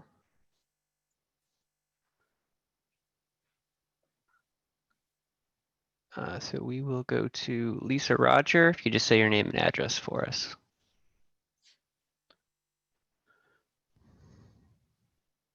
Hi, my name is Dave Roger. I live on Hayes Avenue, which is the street directly opposite the site, across the street from Winfield. And I will basically echo what Mr. McNamee just said over on Winfield Court. He's the next street over from us, just south of us. I understand that property owners have a right to do with their property, you know, what they can and what they want within the bounds of the regulations and the density of the area. I think 14 units there is just too many. And I'm particularly concerned about overflow parking, guests, couples occupying apartments, each having a car, and being across from directly across from the site. I think it's inevitable that we will get overflow on our street, just as Howard and Bridge and Bond and Winfield Court and Evanston and Naples, all the surrounding streets, I think are going to be victims of residents of this densely packed parcel, and not just the residents, but their guests for holidays and that sort of thing. So I'm just especially concerned about the overflow. If any of you have ever come down Hayes Avenue on any given weekend day or weekend or weeknight, evenings, basically when people aren't away at work, that end of Hayes Avenue toward Winfield is double parked on both sides, and it's basically wide enough for one vehicle to go down, which makes things like upcoming blizzards that much more interesting. And it just, the overflow would be that much more difficult for people who live on this street to deal with it. So that's my comment. Thank you very much. All right, so we'll try going back to Diane Lauricella again. Good evening. Can you, Yep, yeah, we can hear you.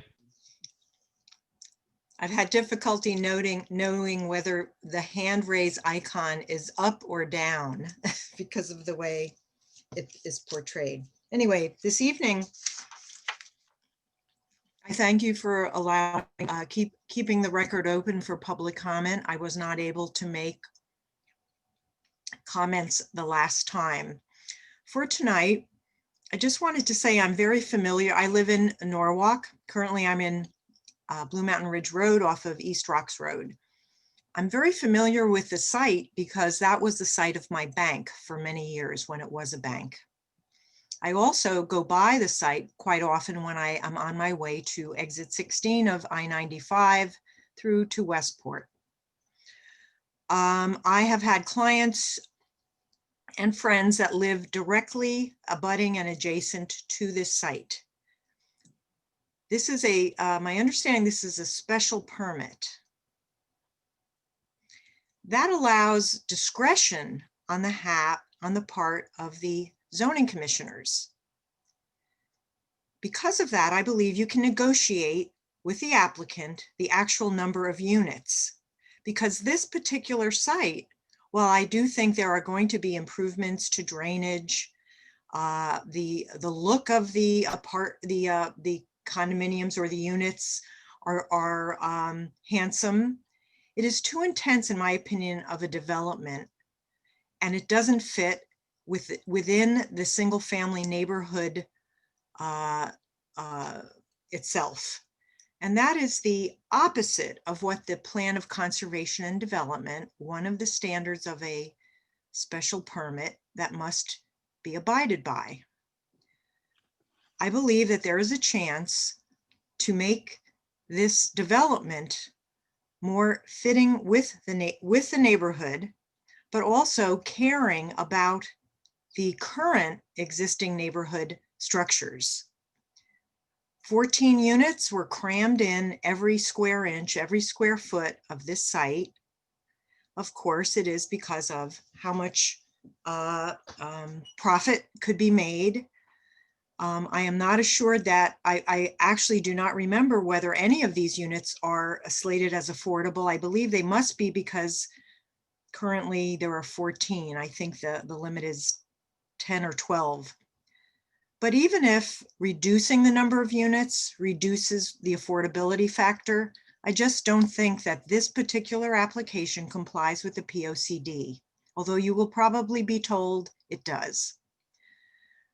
Lastly, I wanted to know if this particular applicant and attorney and others had looked at the use of solar panels on the top and the rooftops of these particular units. That would save your clients, or eventually it could be used as a marketing tool for your clients, the developers, but also save the inhabitants money and reduce our carbon footprint in that part of East Norwalk. So I thank you for your time. Please take a look at the density. You commissioners have discretion in any of your special permit deliberations. You do not have to take the offerings at face value, you can actually impose conditions, but you also can reduce number of units. I rarely see it, but you can do it. And I ask you to do it tonight. Thank you very much. Thank you. And then Lou, I don't know if you wanted to go over how we're going over repeat speakers who spoke at the last meeting. Yeah, I would like, I think I should address that. We have, from what I understand, a request from Diane Cece and a request from Mr. Lou Garcia, both of whom spoke at the earlier public hearing. Mr. Garcia spoke at length. I believe he spoke for 20 minutes at the last hearing. Our regulation is that you get to speak once. Mr. Garcia has also provided us with a little late today, but with a letter clarifying some points as well. I do not believe that it's appropriate to permit him to speak again this evening. With regard to Ms. Cece, she spoke as the head of the community organization.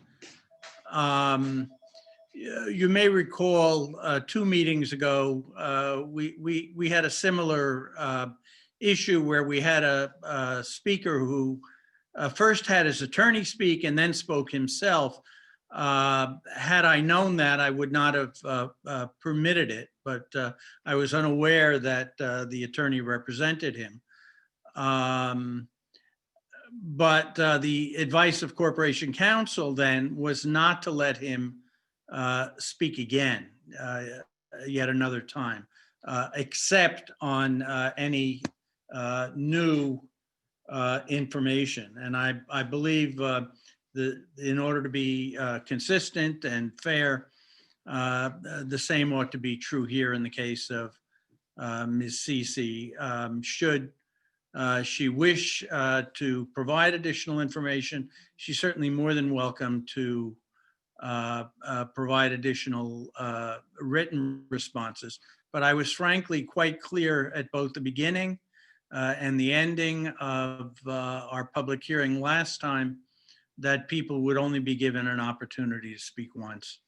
I'm going to adhere to that. So Brian, if there's anyone else who wishes to speak, we'd be happy to hear their comments. If not, we'll give the applicant an opportunity to respond to the comments that have been made to date.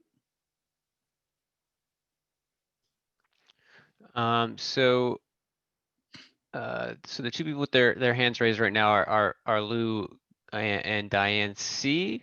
I could bring over Diane C to make sure that that's Diane CC, or if that's somebody else. Well, if it's not Ms. Cece, then it would be perfectly appropriate to have that person speak. Okay. So we'll do that just to make sure.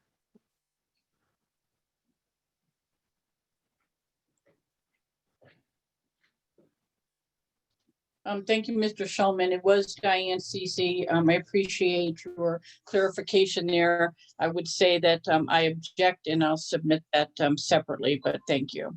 Okay, I appreciate that. Thank you. All right, let's turn it back then to Attorney Blank. Thank you, Mr. Chair. So a few responses. There was a concern raised at the end of the last meeting about fire access to the site. Since that meeting, we've gotten a sign off from the fire marshal. Mr.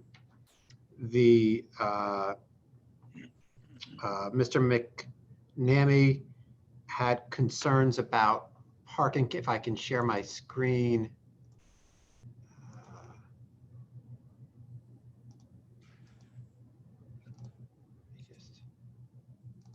here we go. There were some concerns raised about parking from Mr. McNamee as well as Mr. Rogers. The site has 24 spaces, only 18 are required. So we are substantially overparked based on your regs. And I don't believe that you can, the fact that we're overparked, I don't think that would grant you the ability to deny based upon a lack of parking. But in addition to that, our initial submission called for in this section of the site, there to be additional overflow parking. We were requested to make that additional recreation area. This is a revised recreation area that was submitted after our last hearing when concerns were raised about there's a utility easement with a utility box that was included in our recreation area, and there was some concern about whether it was appropriate or not to include that. We carved that whole area out. You'll see that the recreation area is still 6,340 square feet. You only require 2,800. So we have a very substantial extra recreation area. It's in this section and through here. If the commission truly believed that there was a parking concern, we could go back to having additional parking in this area rather than it being recreational area, which would then require a curb cut back on Howard, which was removed. I don't think we need the parking. I think we're overparked, but if you were inclined to determine that we did, then rather than deny the application, we're happy to put the parking in over here. Mr. McNamee was concerned about the number of units and suggested that 8 might be appropriate. Again, on the site plan, this is neighborhood business, and I know it's challenging because some of the properties nearby are not in the neighborhood business zone, but in the neighborhood business, you're allowed 11 units as of right. So this is only 14. It's just a couple of more than what's allowed as of right. And of course, it's less than the 17 that we initially proposed.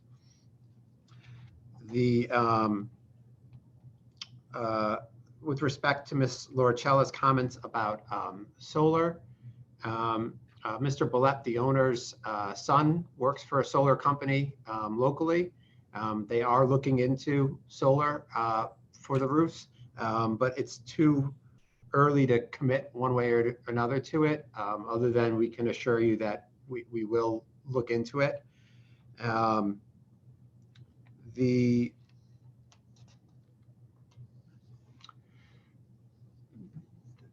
Since our last public hearing, your staff has updated a staff memorandum to you all dated December 15th.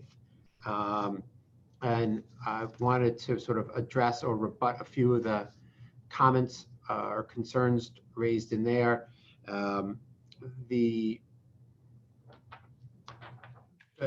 One, and this goes to Mr. Garcia's written comments that we got also this evening, in both of your staff memos, there's been no credible evidence that this application does not comply with your zoning regulations. And I mean your sort of standard ones, height, bulk, recreation area, those sorts of regulations.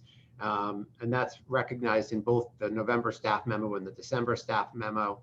The only issues that have been raised as issues for you to consider by your staff or with respect to the special permit criteria, and those that were raised as ones for you to sort of consider, because some are either clearly irrelevant or we clearly comply with. The ones that were raised to be considered are density of use and bulk of buildings.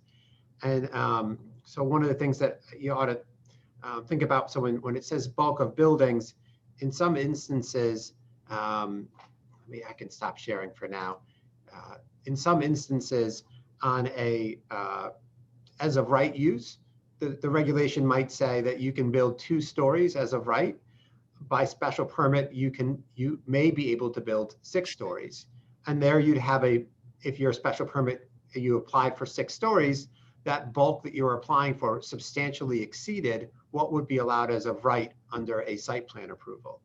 in this case, as we talked to you about at the initial presentation, we could take this exact layout and footprint and height and bulk of these buildings and replace some kitchens, replace some front doors, and make it 11 units allowed as of right, each with 3 or 4 bedrooms instead of the 2 that are proposed currently.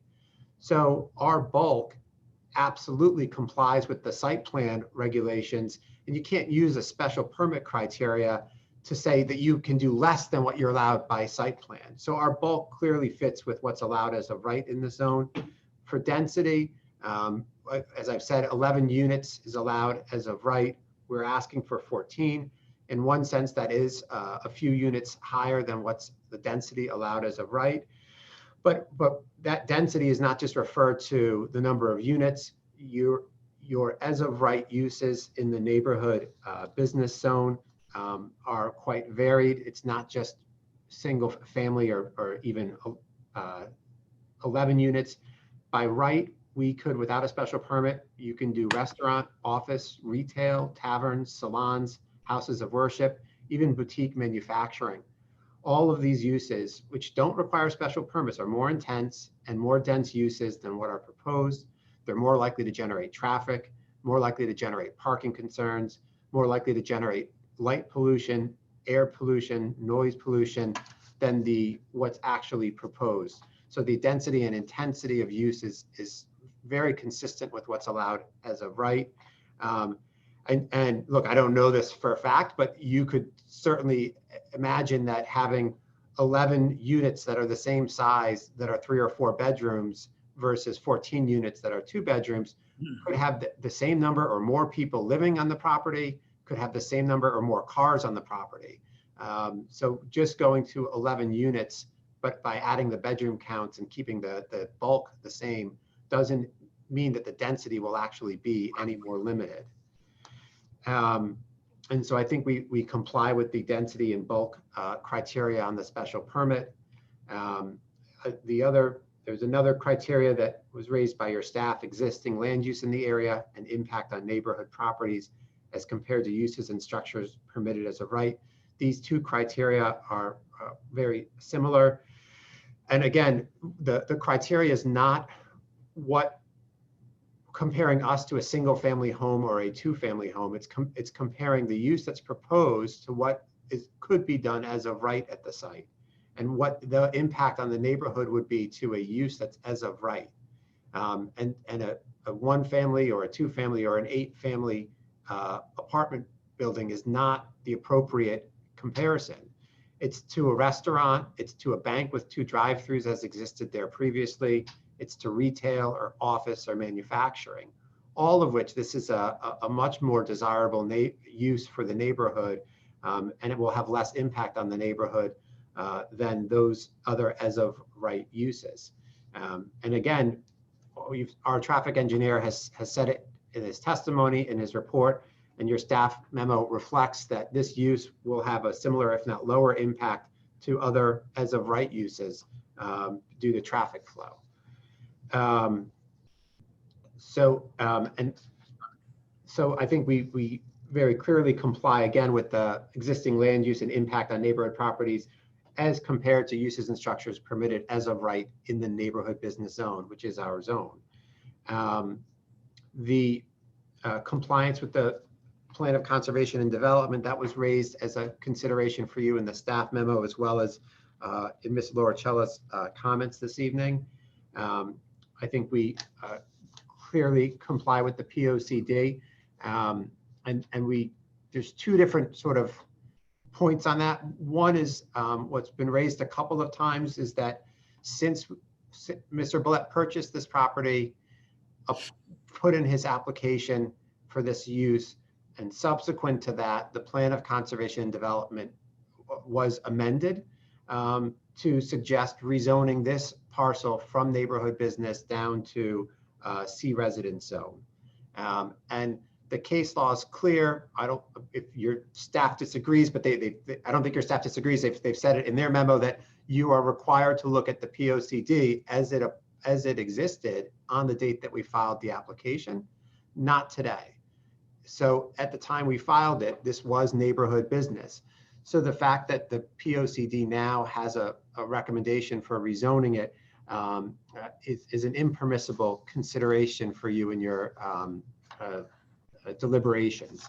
With respect to the POCD as it existed at the time of this application, we do comply with that. It encouraged development of transit-oriented development within walking distance to the East Norwalk train station, where within a half a mile, that housing near transit's important to Norwalk's economic development. TOD starts with multifamily and mixed-use development to provide employee housing near transit and urban amenities. The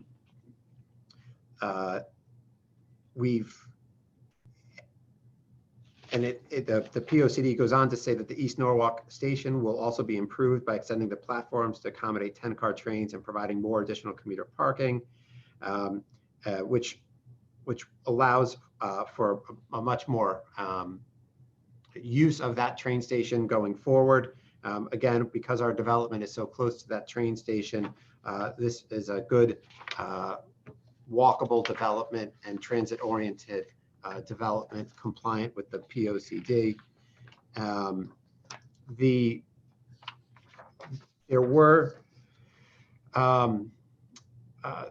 There were only, I think, 3 other issues that were raised either in written comments or in the staff memo. The one I'll start to address, the other 2 I'm going to kick over to Matt Pop and Mike Galante. One was a suggestion that that we could reapply with structured parking and build below grade parking for this parcel.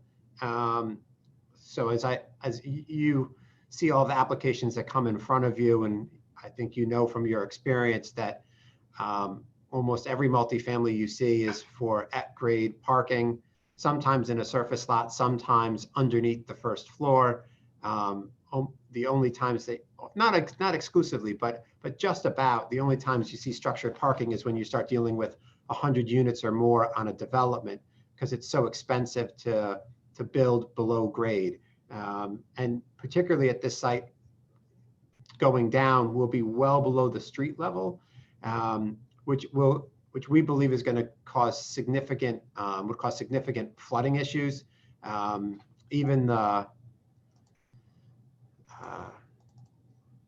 Even the city had an engineer sort of sketch out a possible entrance, and none of this is sort of been fully formed, but all of this would have water flowing down into the site and pooling at the base of the site, which would be five feet or more below street level, which would either make it infeasible or that much more expensive to try to solve a significant water problem. The structured parking for this few units is not feasible. And so if a denial on that ground would essentially just be a denial. There wouldn't be a reapplication for structured parking here. There were only 2 issues that I'd like to ask. So I'd like to ask Matt Pop to just address. There was a letter that we received since the last hearing from a budding property owner about preserving some of the trees that are on our property.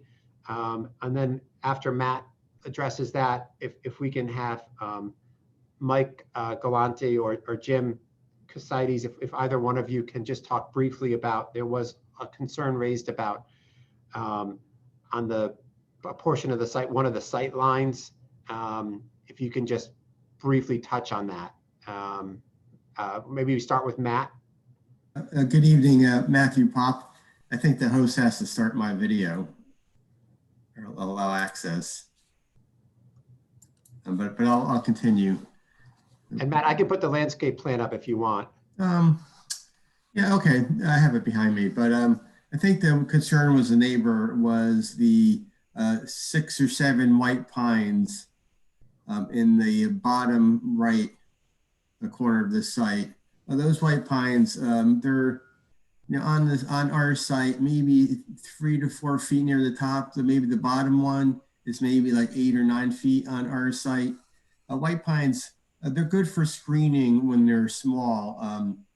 As they grow older and get taller, they lose their lower branches.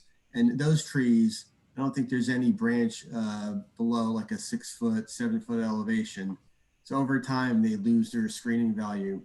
And they are fast growing and they are considered weak wood. So over time, I would say that this tree becomes less and less desirable, mainly because the weak wood could break and you get less screening.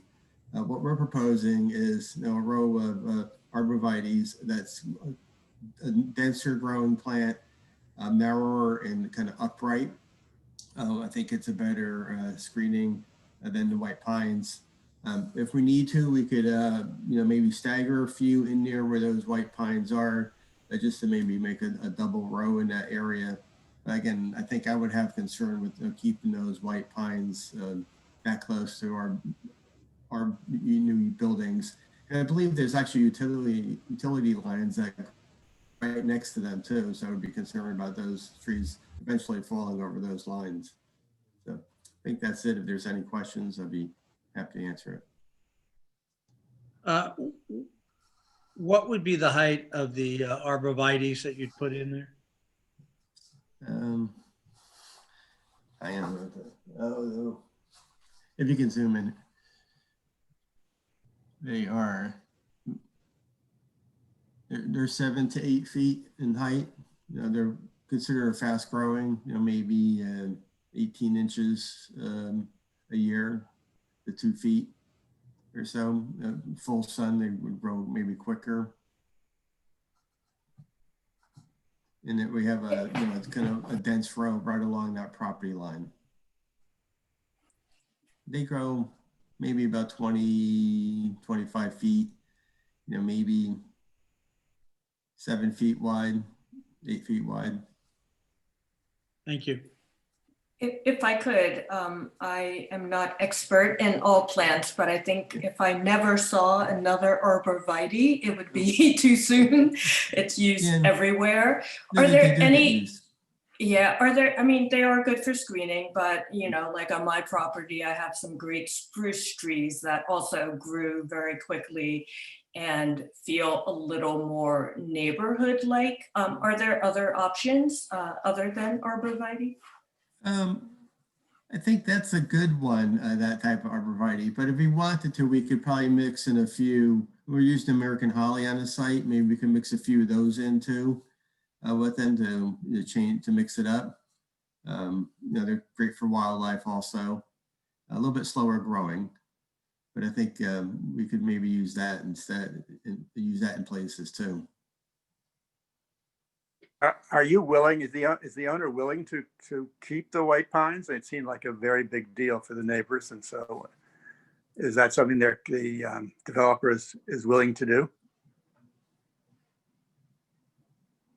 I think it would be tough to keep those trees with the new walk right next to it.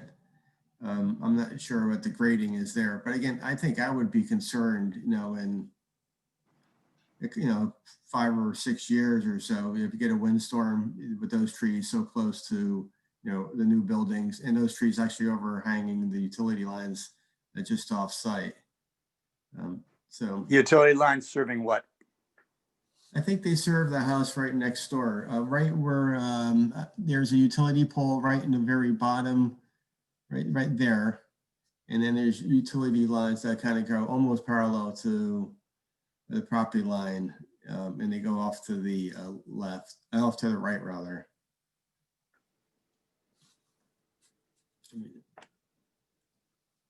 And there's a driveway right there, right where the AC is written. That's a driveway.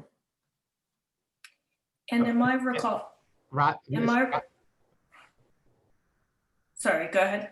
I was going to say, I mean, Mr. Johnson, to your question, I also think we don't want to keep the trees, not because of anything to do with the neighbors, but as you heard, we think that actually the arborvitae are a much better option for there. So we're not offering that as something that we are proposing. If you want to approve it with a condition that we attempt to save some of it, I think the development will still get built, but I'm not sure that it makes sense to try to save them. I was going to ask, my recollection, I believe the neighbors were the Dailies, I believe. I thought they spoke of some other trees in addition to the pines and that you were able to save some of those. Am I remembering that correctly? Well, on the far left of the site, there's a birch tree, right, kind of on the tip there, and that's the specimen tree. That's the one tree that when you drive by, that's mature. That's the focal point. Just to the right of that, along Winfield Street, there's I think it's a Bradford pear. It's in so shape. It's kind of a smaller in height. On Howard, there's 3 crab apples that are, it's a low crab apple, but they're mature and they're symmetrical, so they're kind of somewhat nice. They're shown on a plan too, where their location are. 2 of them are located between the 2 access points into the site, and then there's one just to the left of the left access. So those 3 would be removed, and then we're replacing in that area those 3 trees with I think there's 6 birch trees right there. So again, those are on Howard. If it was something that y'all were comfortable with, the client would be, or the developer would be amenable to if we took these down and put an arborvitae here, to at our cost, planting some white pine, replacement white pine on the neighbor's property. Obviously, the neighbor would have to say that they want it and they agree to it, but if they would like a sort of a white pine buffer, we would be willing to plant replacement white pines, but it would have to go on the other side of the property line, because there wouldn't be room to do both in here. It might be a good idea if they wanted additional evergreen, maybe it's a different type of a spruce, something that doesn't grow as wide, again, more narrower. Actually, we do have Serbian spruce on the site, so something like that would be suitable. So we'll offer that.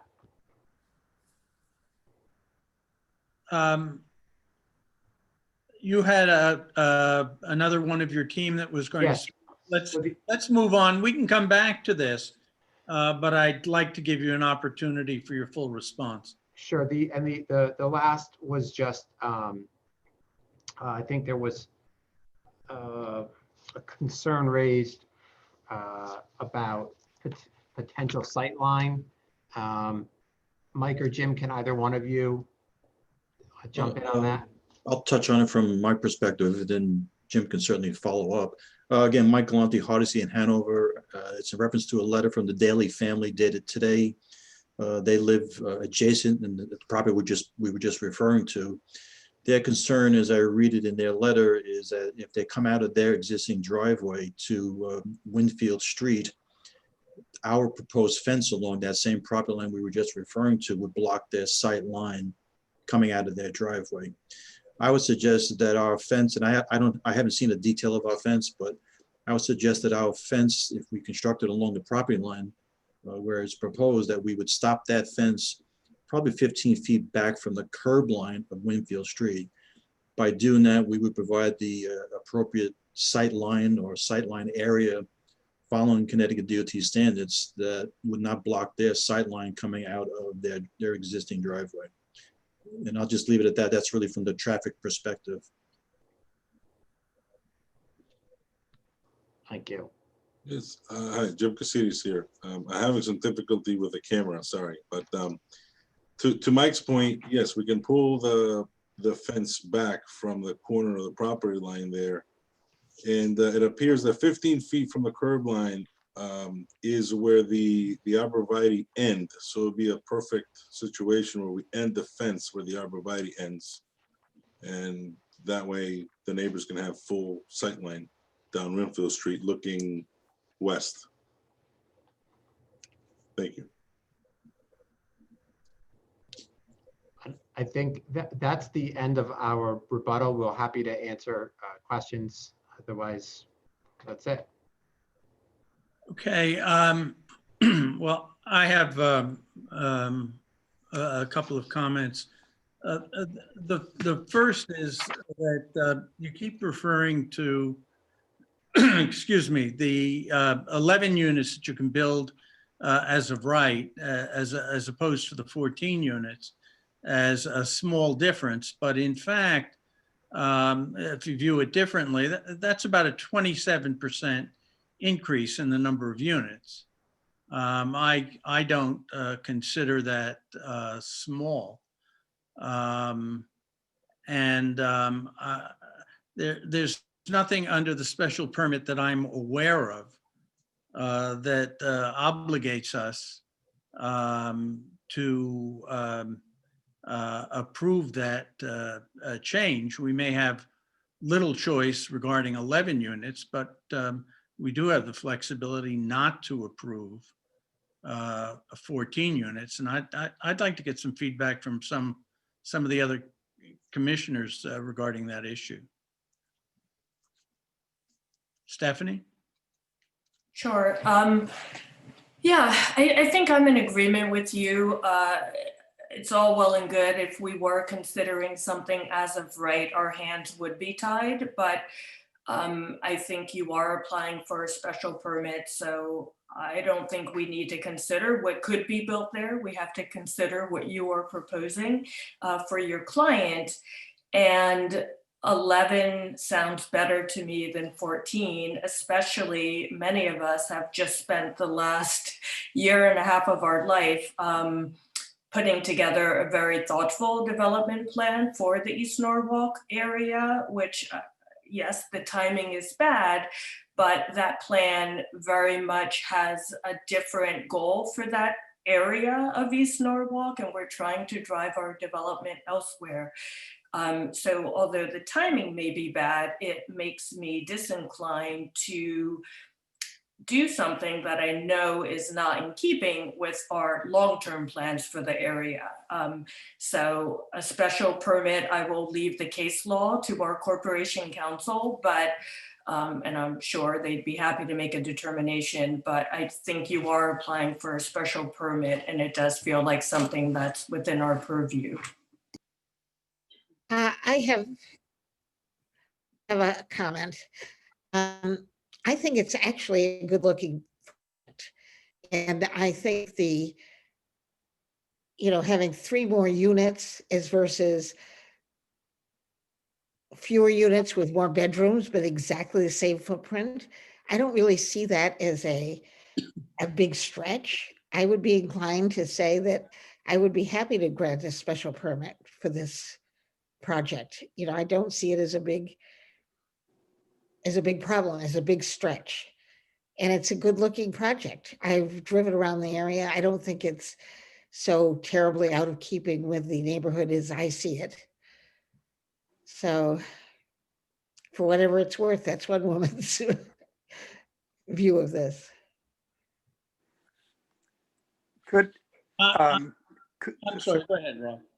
Could you address the issue that about affordable housing? Is there an affordable component to this project? I believe in this area that affordable housing starts at 20 units. I get you. I think so. Okay. Steve, correct me if I'm wrong on that. You're correct. Will these be rental or are you going to sell these units? Adam. Are these going to be rental units or? They're proposed as rental units. There are 2 bedrooms with 1 bath. Is that right?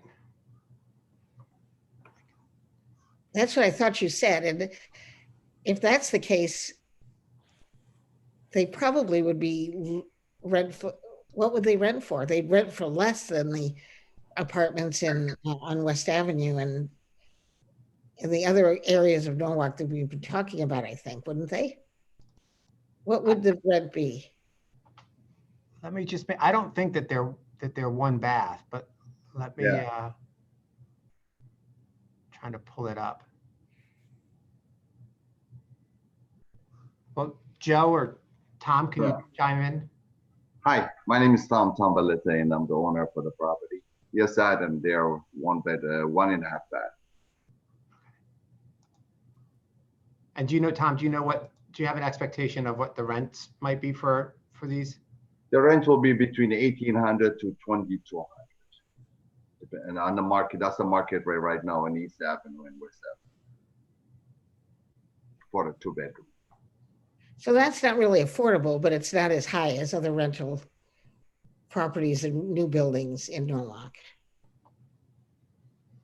Go ahead.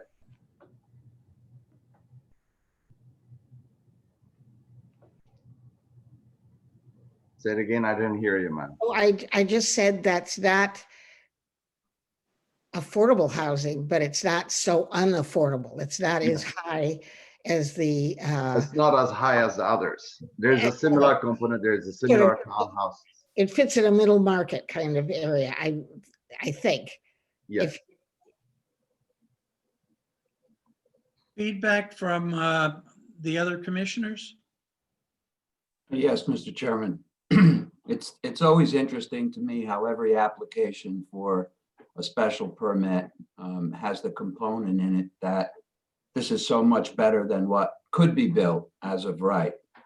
And that's the case in this one as well, the presentation, I mean. And my feeling is that this project, while it may be able to be built as of right, I don't know that, but I'll take Attorney Blank's word for it, and contain 11 units. It doesn't seem to me that there would be any reason to do that at all. If there was going to be 11 units, the project would be smaller. It's bigger because it's 14 units. And I agree with what Diane Lauricella had to say. When there's a special permit application, you know, we get to have some input into it. If it's a application for an as of right use, maybe we don't. And I think this project is too much for this lot and for the neighborhood.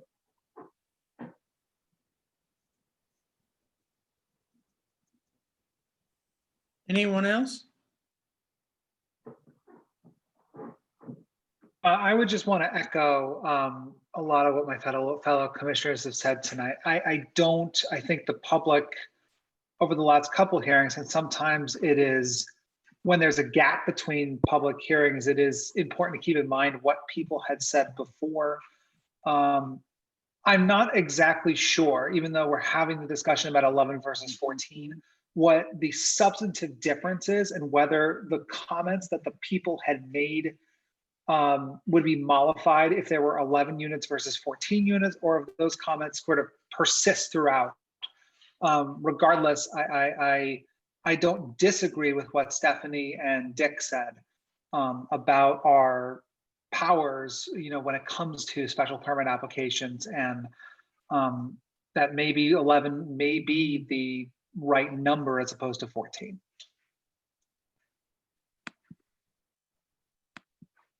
Anyone else before we close the hearing? All right, then let's close down this final hearing and move on the agenda. The next item is action on items 3A, B, and C. Item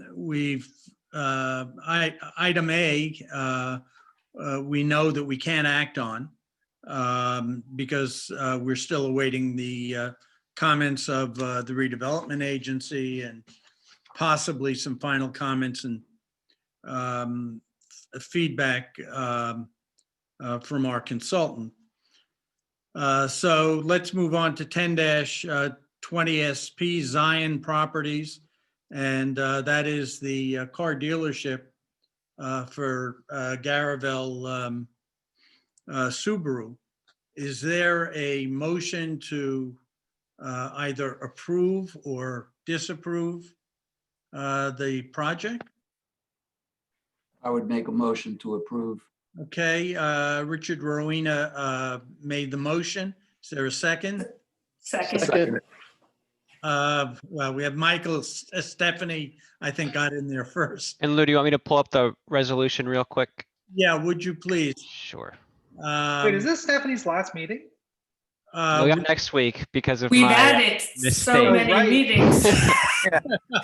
My last meeting turned into 4 meetings.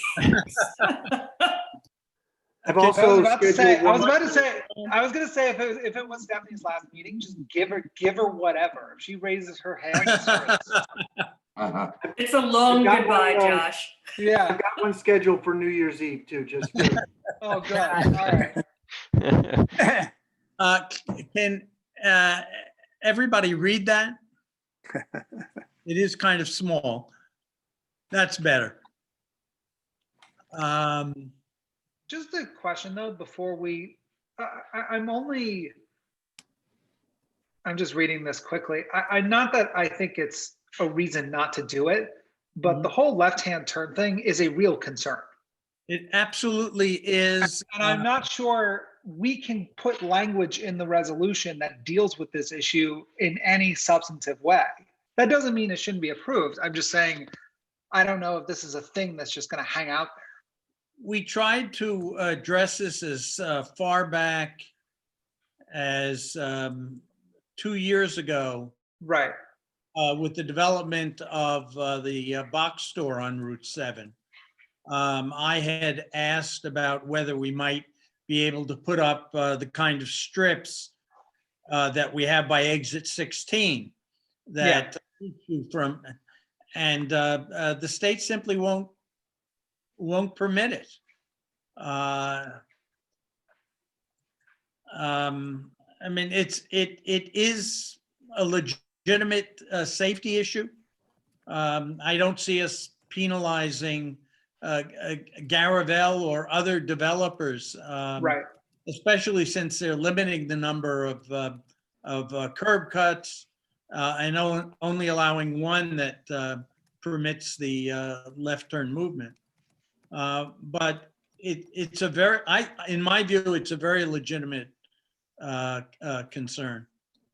It may be something that we can address on more local streets where the city has more control, or where there are alternatives. If there were a quick alternative where you could make a right turn and still easily get onto the new Route 7, that would probably be acceptable to everyone, but there isn't. You have to get on West Rocks Road and go all the way down to Linden Street. I mean, I'm in agreement with you.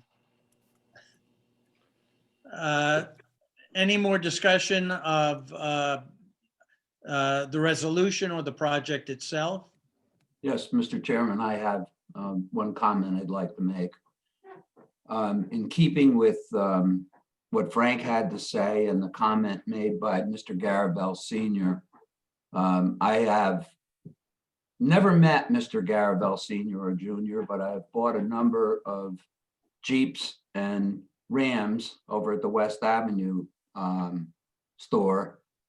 And I have found them not only to be honorable business people, but good stewards of their properties. Always looks nice, grass is cut, etc. So I would just like to say that my only reservation on this is their comment or their statement that the deliveries would be made at 3 o'clock in the morning. And I hope that if there is some feedback from the residential neighbors after this permit is granted, and I'm sure that they will do it, that they'll, put some noise remediation features in place. Other than that, I have no comment. I made the motions. Mr. Chairman, if you would like, you could always add a whereas clause to the resolution portion of it, asking DOT to take another look at the no left turn issue. it's not a binding, it's not a condition, it's not binding, but it reiterates the commission's concern about that one issue. Someone want to suggest language? On the fly, I don't know if I could do it that quick on the fly. I think we could add something in along those lines, whereas the commission remains concerned regarding the potential for left-hand turns, and I don't remember which driveway it was. It was the middle driveway. Regarding the left-hand turn out of the middle driveway, and request that Connecticut DOT take another, reevaluate that issue as part of their review, something along those lines. Do you need a motion for that, Steve? I think you'd have to amend the, somebody'd have to make that amendment to your motion, and then you'd have to approve that portion of it and then adopt that into the final motion if that's the way you wanted to go. I would make that motion to amend the resolution. Okay, that's Mr. Rowena making the motion. Is there a second? Second. I'll second. Okay, All right, John, Steve, now just repeat yourself. It's recorded. We'll clean it All up right. tomorrow. okay. All those in favor of the amendment? Aye. Yes. Aye. Aye. Aye. And then let's do a roll call vote on the approval with 14 dwelling units. Steve, how much flexibility do we have here? I assume we could approve it, we could deny it. We could deny it without prejudice. Do we also have the option of approving for 11 units? You could. The only issue with that is that that's below the site plan criteria at that point, and you didn't. In all fairness, you didn't see a plan that was for 11 units. So even though the building and site could look the exact same as they proposed it, it probably wouldn't function that way, and then they more than likely wouldn't build it exactly that way. Right. I mean, maybe they would, but I don't know if I would recommend going that route. So it sounds as if that was the outcome we wanted, we should deny without prejudice. Yeah, and I think Michelle's got the two, has the bulk of what you can see for the resolutions up there. The big difference with the deny without prejudice versus the denial is the denial without prejudice factors in the potential to put in underground parking, and that allows for more flexibility on the site. I believe that's the only difference between the two resolutions. Yeah, underground parking can't work at that site, so there's really not much point in that. We don't know that it can't work at that site. But if that is what they're forced to do, and what we're looking for is a reduction in the number of units to 11, does that serve our purpose? Again, Steve, I'd look to the staff's advice on that. Well, this is just my 2 cents, and for what it's worth, if they went to me, if the buildings were lowered and they were laid out differently on the property, I wouldn't have it. To me, 11 units or 14 units makes no difference to me. It's the way they're laid out and the way they're constructed and how they interact with the other properties, which to me is a larger factor. I don't see traffic as being an issue from 11 units to 14 units. So that's why I think that the underground parking would allow them flexibility on how they put those buildings on the site, could change the design, could do a lot of different things, where 14 units would probably, in a different configuration, look a lot different.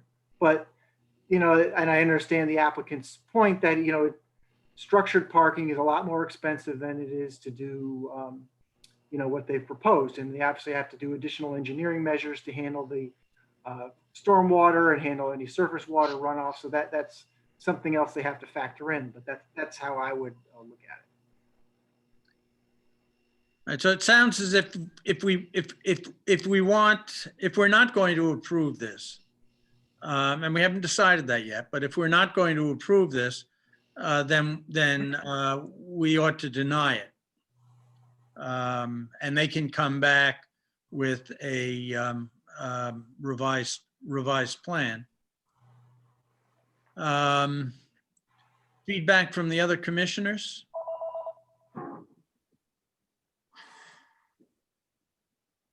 I agree with that assessment. I must say, I'm not convinced that, and I am not convinced specifically with the rebuttal by the applicant that a lot of the concerns raised by the public, and those have been echoed by Stephanie and Dick, are mollified, even, or frankly have been legitimately addressed.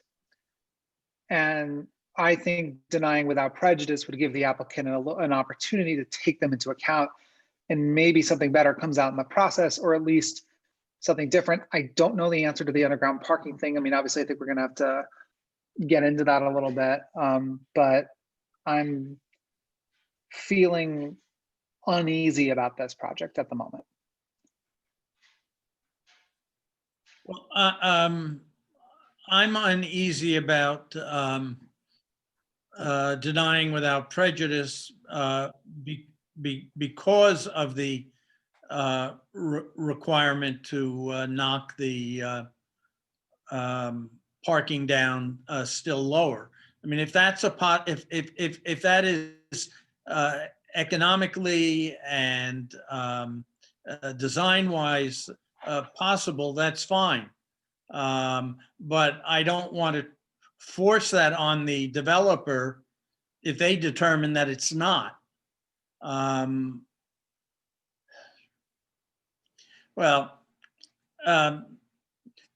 Any further comments? If not, I'll ask for a motion from you regarding the one of the three options. Let's vote and see where that goes. I'll move to approve the project.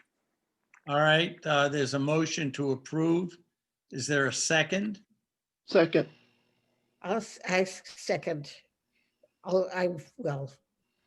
Michael seconded.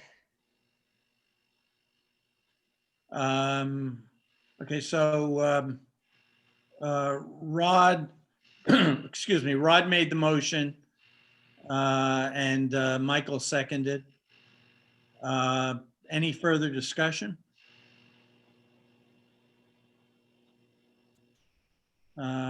I'll simply say that I think it would be unfortunate at this point to approve the project without addressing some of the issues that have been raised, and particularly giving them a 27% bonus in the number of units that can be built. But that's my own personal opinion. With that,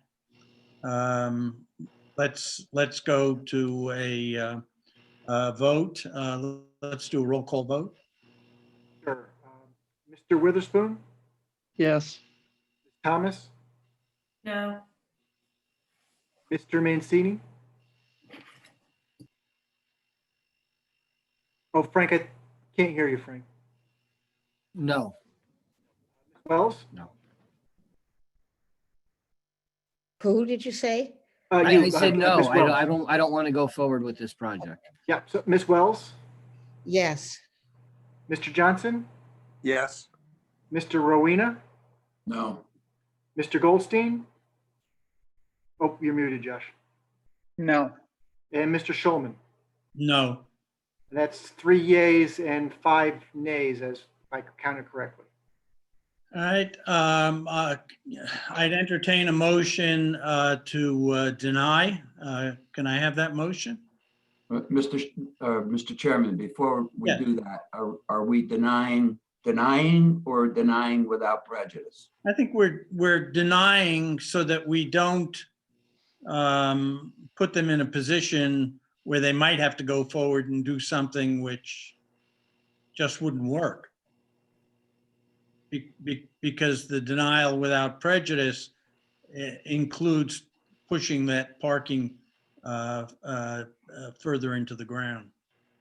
Well, maybe I don't know exactly what that term means, but to me, it means that it would give the applicant an opportunity to at least study the feasibility of moving the parking underground, which may mean that coming in with an application for 17 units in a shorter, better designed building with parking underground might be feasible. That's what that means to me, but maybe I'm not thinking of it correctly. So I vote to deny it, but my leaning would be without prejudice. Steve, any insight into that?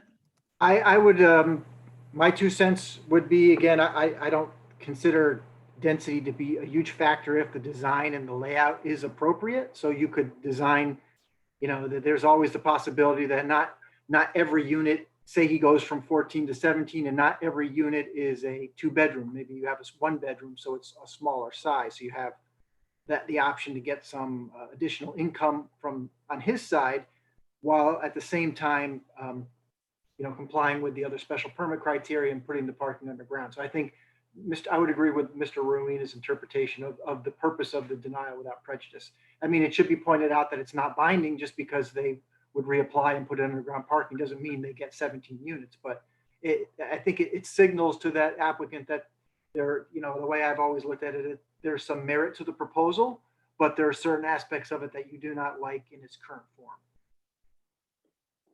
I think my concern is, I think there is merit, but I'm not sure the only remedy is to bury the park, or, the underground parking. So my concern with the resolution as drafted is that is the only remedy that we are providing.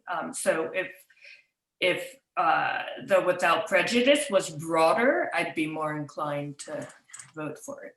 I'm wondering if we are having a problem right now because we're having a little legal definition impasse issue here. I guess for the people in the back, my question would be, if the project is denied, does the applicant have a right to come back with a modified project and essentially start the process over? Or it is denial, or does it shut the door on the possibility of them coming back? And is a denial with prejudice the more appropriate vehicle? Because as Stephanie just said a moment ago, there are aspects to the project that we do like, but there are other aspects that us and members of the public don't seem to be favorable towards at the moment. So if you flat out deny it, and I'd have to go back and look at the statutory language again, but if you flat out deny it, there's a time limit at which you're not bound to hear the same application again, and they have to wait a certain amount of time to reapply with that. If you deny it without prejudice, that gives them the opportunity to reapply at a much sooner time frame, provided they make changes that in response to the concerns and issues that were raised by the board or commission. It's basically the difference between starting all over again and revising and coming back, I believe. Right, and that's why the underground parking issue notwithstanding, I agree with Dick. I agree with your analysis that denial without prejudice would be the more appropriate vehicle at the moment. So I think to Ms. Thomas's point, then you'd have to, if there were additional items you had concerns with, if you were going to go that route and were interested in allowing them to come back at a future date, you'd have to articulate what those other items were, so that they wouldn't be guessing, and trying to figure it out after they applied.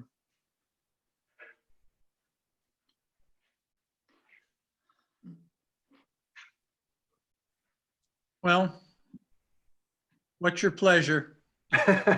Someone want to make a motion? Make a motion and we'll vote on it and see where we stand. I think my motion would be to deny without prejudice, and to explore underground parking or the number of units in a way that is in keeping with many of the comments heard today by the commission and the public. I don't know what that phrasing would be, but I Well, I think don't want to I think the beginning limit. part of your statement was perfect. Just the ending has to be a little more specific maybe, but the ending would have to be that the buildings would have to be of such a bulk and structure as to be more in keeping with what's in the neighborhood. I mean, that's probably pretty vague too, but. So if the applicant applies again, do they follow the previous POCD or they will be following the new POCD? Where is, because the property should be considered what, in the C zone, or would it still be considered in the MB zone? That would depend on when they apply versus when the regulation changes happen. Okay. So nothing, I mean, you could, I think if you wanted, it's an excellent question you raised. I think you could say it at a later date that when they apply, obviously the new amendment has taken place, which recommends that change, so that you do have much stronger grounds to deny the special permit on based on the weight of that criteria related to conformity with the POCD. So that's a good point, but it's a question of, like, if they applied 6 weeks from now, I don't think we'll have any changes to the East Norwalk zoning map or regulations in effect. So they'd still be applying under those rules. It would still be MB zone. MB zone, okay. Okay. All right, so does someone want to articulate the motion? I'm waiting for one of the attorneys to. Josh's turn. Can't you translate language into whereas?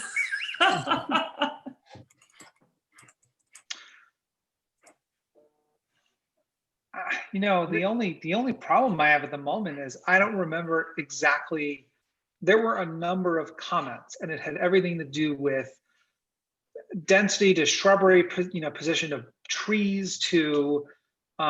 There were concerns about proximity and traffic flow. I mean, if I remember correctly, there were a number of issues raised, and so to spitball language at the moment, I think I don't know, Gail, or I don't know if we're on the same page here, but the comments were all over the place. I don't know how you do this. Well, I think the bigger ones were, I mean, it's hard to argue, just my 2 cents again, but from a traffic standpoint, it's hard to argue that when there was, a past commercial use on the property, and I know the bank was not a high performing branch, but if a bank is operating at full capacity, it's hard to argue that 14 units or 15 units, whatever the number is going to generate more traffic at the peak times than a bank is, especially a busy bank or another commercial use that could be operating at that location. So I think that the bigger items were, and I think when you boil them down, is that the structures and the general, for lack of a better term, the vibe in that area was a low density 1 and 2 family area. There's not a lot of tall buildings, not a lot of multifamily right in proximity there. So you could have a whereas clause, whereas any future application to this property should be in keeping with the vernacular and feel of the surrounding residential neighborhood or something along those lines. I don't know what that means personally, because I live in that neighborhood and I have no idea what that means. The thing is that they could come back tomorrow as of right with 11 units. And they may decide, oh, well, there is a market for 3-bedroom units. So we'll just put in several 3-bedroom units and, with 2.5 baths and call it a day. My concern with reacting to that is it's presented almost as a threat. And I don't think we ought to respond to that. Well, I don't think it is a threat. I mean, if I own the property, I would be, I would want, it sounds like you could make something work that Well, way. if anyone was doing something as of right, we wouldn't even be having this discussion. So I think if they come back with something as of right, well, that's fine. Yeah. But that doesn't help us with the resolution language. And I just wanted to jump in real quick. Important issue. Brian? Go ahead, Brian. Oh, I just wanted to let the one person who's raising their hand know that the public hearing portion's closed, so we can't take public comment at this point. Can I just ask a question, is if we deny this without prejudice and they come back with something they can do as of right, they can just do that. They don't have to, they aren't tied into this application any longer, whether it's denied or it's denied without prejudice, right? Is that correct? Right, if they come back with something that's as of right, then that statement means that it complies with all the height and bulk standards, the parking standards, and rec space, and landscaping, and all those kind of things.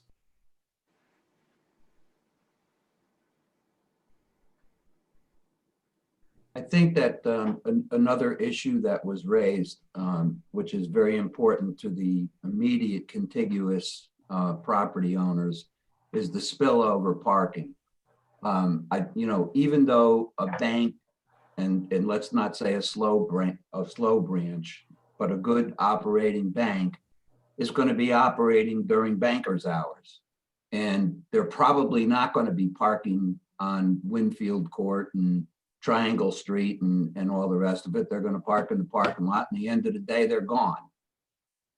So, I think that another issue is the spillover parking. However, Richard, they meet the requirements for parking. No, I'm just saying that was one of the. And we're that was one of the- to insist on, number one, they're beyond what's required, and we're hard pressed to insist that they do even more. Yeah. No, that's true. I It's agree. Or I as agree. presented, That's we definitely an issue though for the public. or as they presented, we could make the trade-off between the green space for more parking. I mean, that is an option. I don't think it's a good one, but Yeah. Oh, you're talking about with the rec space? Yeah, But it's where they had parking before. yes, they had parking before. Yeah. Because we asked them to. Well, let's try and draw this to a close with a resolution.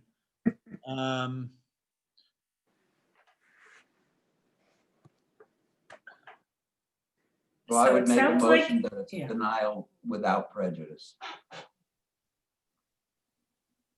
All right, so. Yeah, I think that's right. Richard Denial makes without the prejudice. motion. Is there a second? And I'll second. Frank is seconding. Any further discussion on that? So let's just, can someone put up the denial without prejudice language again? Just so we all can see it. I mean, I'm sure there's, but that's the language that has to change. right. Well, right now we have on the floor a motion. To deny without prejudice. Yeah. I'm saying the resolution on that only deals with, I thought, the parking issue, but I could be wrong. Hold on.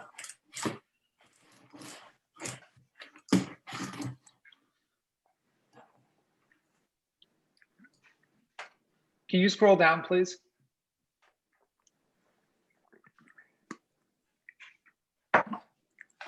It does have language in there on Yeah. the second one from the bottom. Right. Yeah, I just saw that. Yeah. Steve, are you sure that we have to say in the resolution without prejudice, we have to tell them what we want them to come back with? No, I mean, I don't think you have to. I think it's good to articulate it so that way they're not guessing, and I mean, Well, I but know they've- you're but they've also- stating it now, but They've also been listening to this conversation. And they also get a sense from the conversation about what it is we're looking for. All right, well, this is the motion on the floor. Any further discussion before we do a roll call vote? All right, if not, Steve? Yeah, Michelle, if you could pop out of there quick. There you go. Thank you. Everybody's moved around. Let me see. I'll find, there you are. Mr. Mancini. For the new denial with prejudice, I would approve. Okay. Without okay, so prejudice. Thank you, sir. Without yeah, prejudice. favor of the motion to deny without prejudice. Okay. Right. Mr. Goldstein, Yes. Mr. Rowena, Yes. Mr. Johnson, Can I vote for yes for this too? I guess. No, I had the same thought. I was gonna vote no because I thought I already voted yes to approve it. is that a Yes, that's a yes. Ms. Wells? Well, I don't want to be totally inconsistent, so I'll just abstain. Mr. Schulman, Yes. Ms. Thomas, Yes. and Mr. Witherspoon. Yes. That motion carries. Okay. Thank you. I think that was, although we had some difficulty with it, that was a good conversation. By the way, what are the rules now on when will they be able to come back to us? I mean, what is the time constraint actually? I'm not positive. I'd have to look. I don't think they're, Okay. I don't want to say because I'm not positive. Okay. All right, next item, 3-14 SP number 11-14 CAM Maritime Village. This is the item that we held up for a vote tonight. That's no, I'm sorry. My apologies. I'm in the wrong item. 4-20R, Wall Street Recap Associates LLC, Municipal Holdings, Second Garden Development Limited Partnership, proposed amendment to revise zoning regulations, text for Central Business District, report and recommend action. This is the item that we didn't vote on last time. This is the language change for the Wall Street Place development. And we held up on that so that we could do it at a meeting where we were having a public hearing in the interest of full disclosure. When you say in the interest of full disclosure, To the public. I mean, this isn't another public hearing. This is just so the public can see it. Exactly. Okay, Yep. good. I mean, we had the right to approve it last time, but Richard, and I think rightly so, didn't feel as if it looked right. I think we also had a conversation that this was considered a minor text change, but we didn't want to do it because the public didn't have the ability to hear our vote. Shall we make a motion to approve? Yes. Okay, I'll make a motion to approve. Okay, Galen moves to approve. Is there a I'll second? Lou, I'll second. All right, and Frank seconds. Any discussion on this? You do have the resolution on. Hopefully you can. Yep. Yes. All right. If there's no discussion, let's hold a roll call vote on this. In favor of the motion, Mr. Witherspoon, Yes. Ms. Thomas, Yes. Ms. Wells, Yes. Mr. Johnson, Yes. Mr. Rowena, Yes. Mr. Goldstein, Yes. Mr. Mancini. Yes. Sorry, you're muted. Yes, thank you. And Mr. Schulman. Yes. All right, approved unanimously. The final item under 4, the one I mentioned earlier, 3-14 SP number 11-14 CAM Maritime Village 1 LLC, 1719 Day Street, follow-up traffic study review for issuance of certificate of zoning compliance per conditions of approval. Report and recommend action. Steve, you want to just give us a quick update on this? Yeah, and this is a fairly standard requirement for the larger projects that come in, that we ask them, 6 months out, which is hopefully a time where they're, fully leased up or close to fully leased up, that they take a second look at their traffic in comparison to what they had indicated as part of the initial application. In this case, the applicant has provided you, and I think I sent that out a week or so ago, an updated traffic report from their consultant indicating that, the impacts from the project are, that there are no impacts from the project, I think was the conclusion reached by their consultant.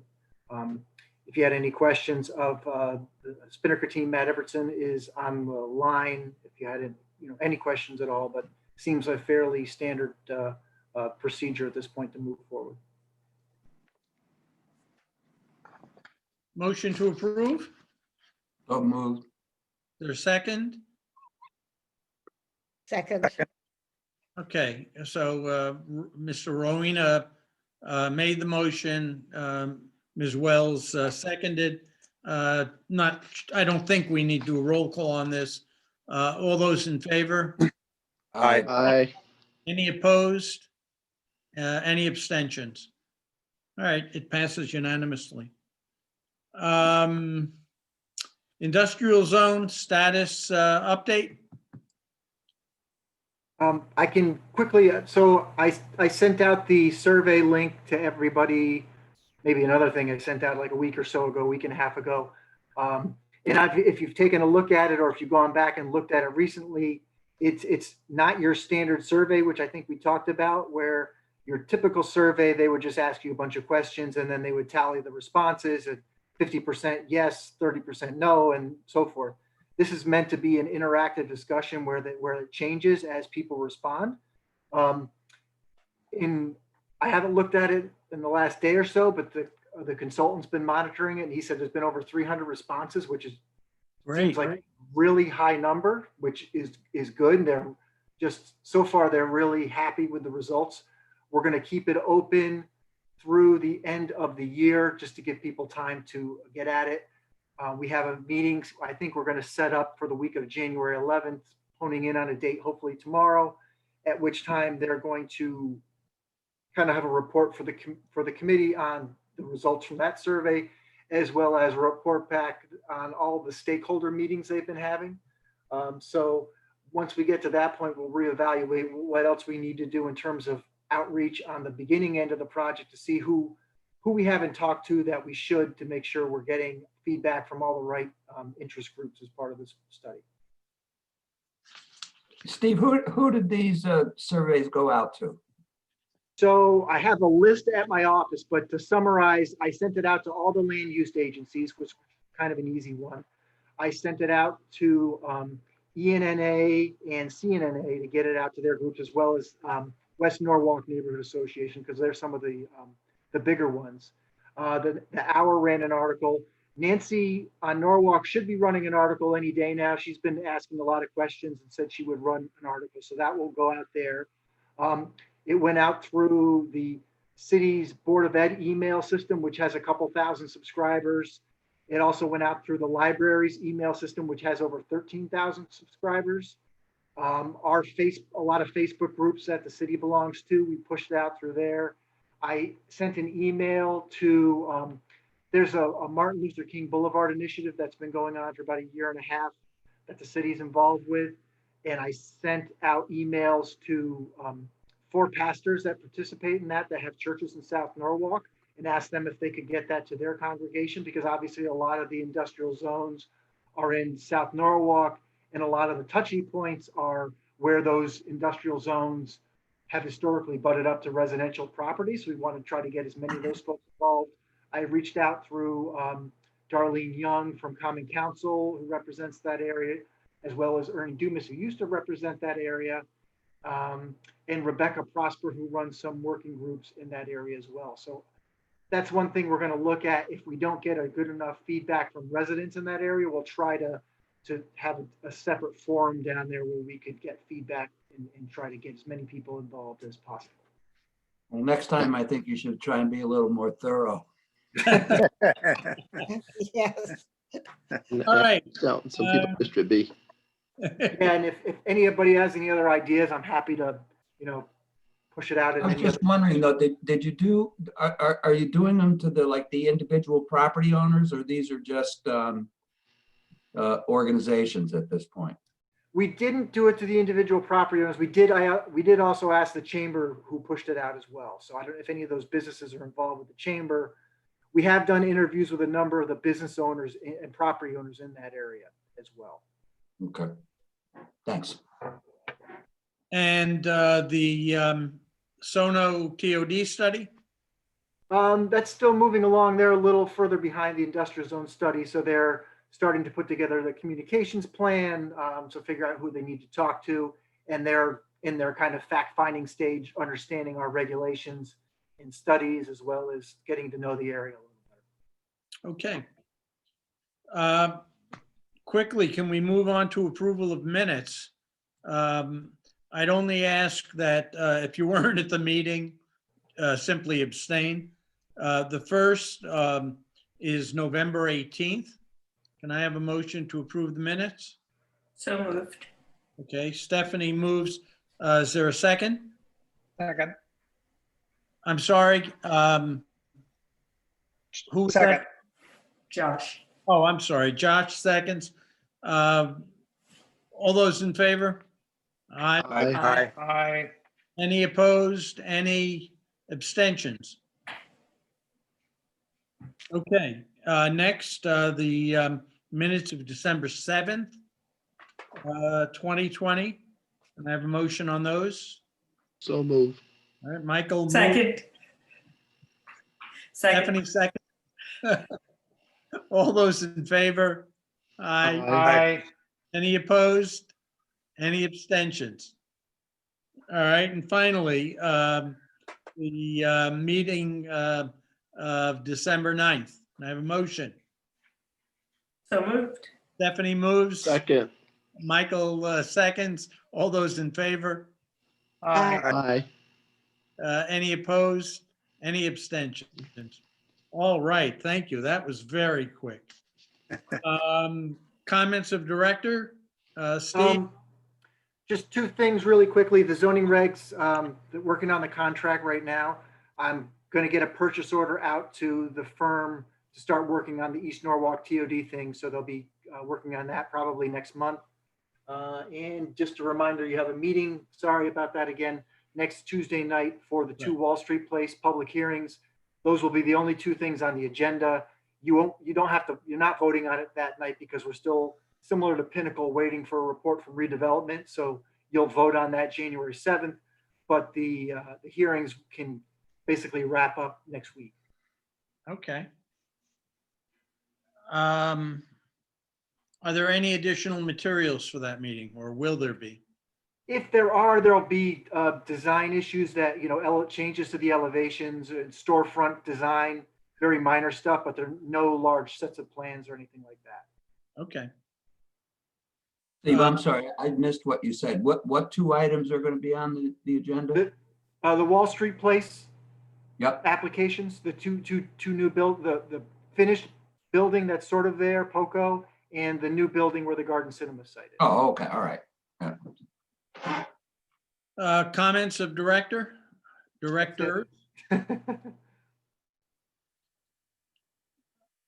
Commissioners, anything? Nope. All right, if not, thank you all. Can I have a motion to adjourn? So moved. So moved. All right, Michael moved. Second, and Richard seconds. All those in favor? Aye. Aye. All right. Good night. We're adjourned. Good night, everyone. Aye. Take care.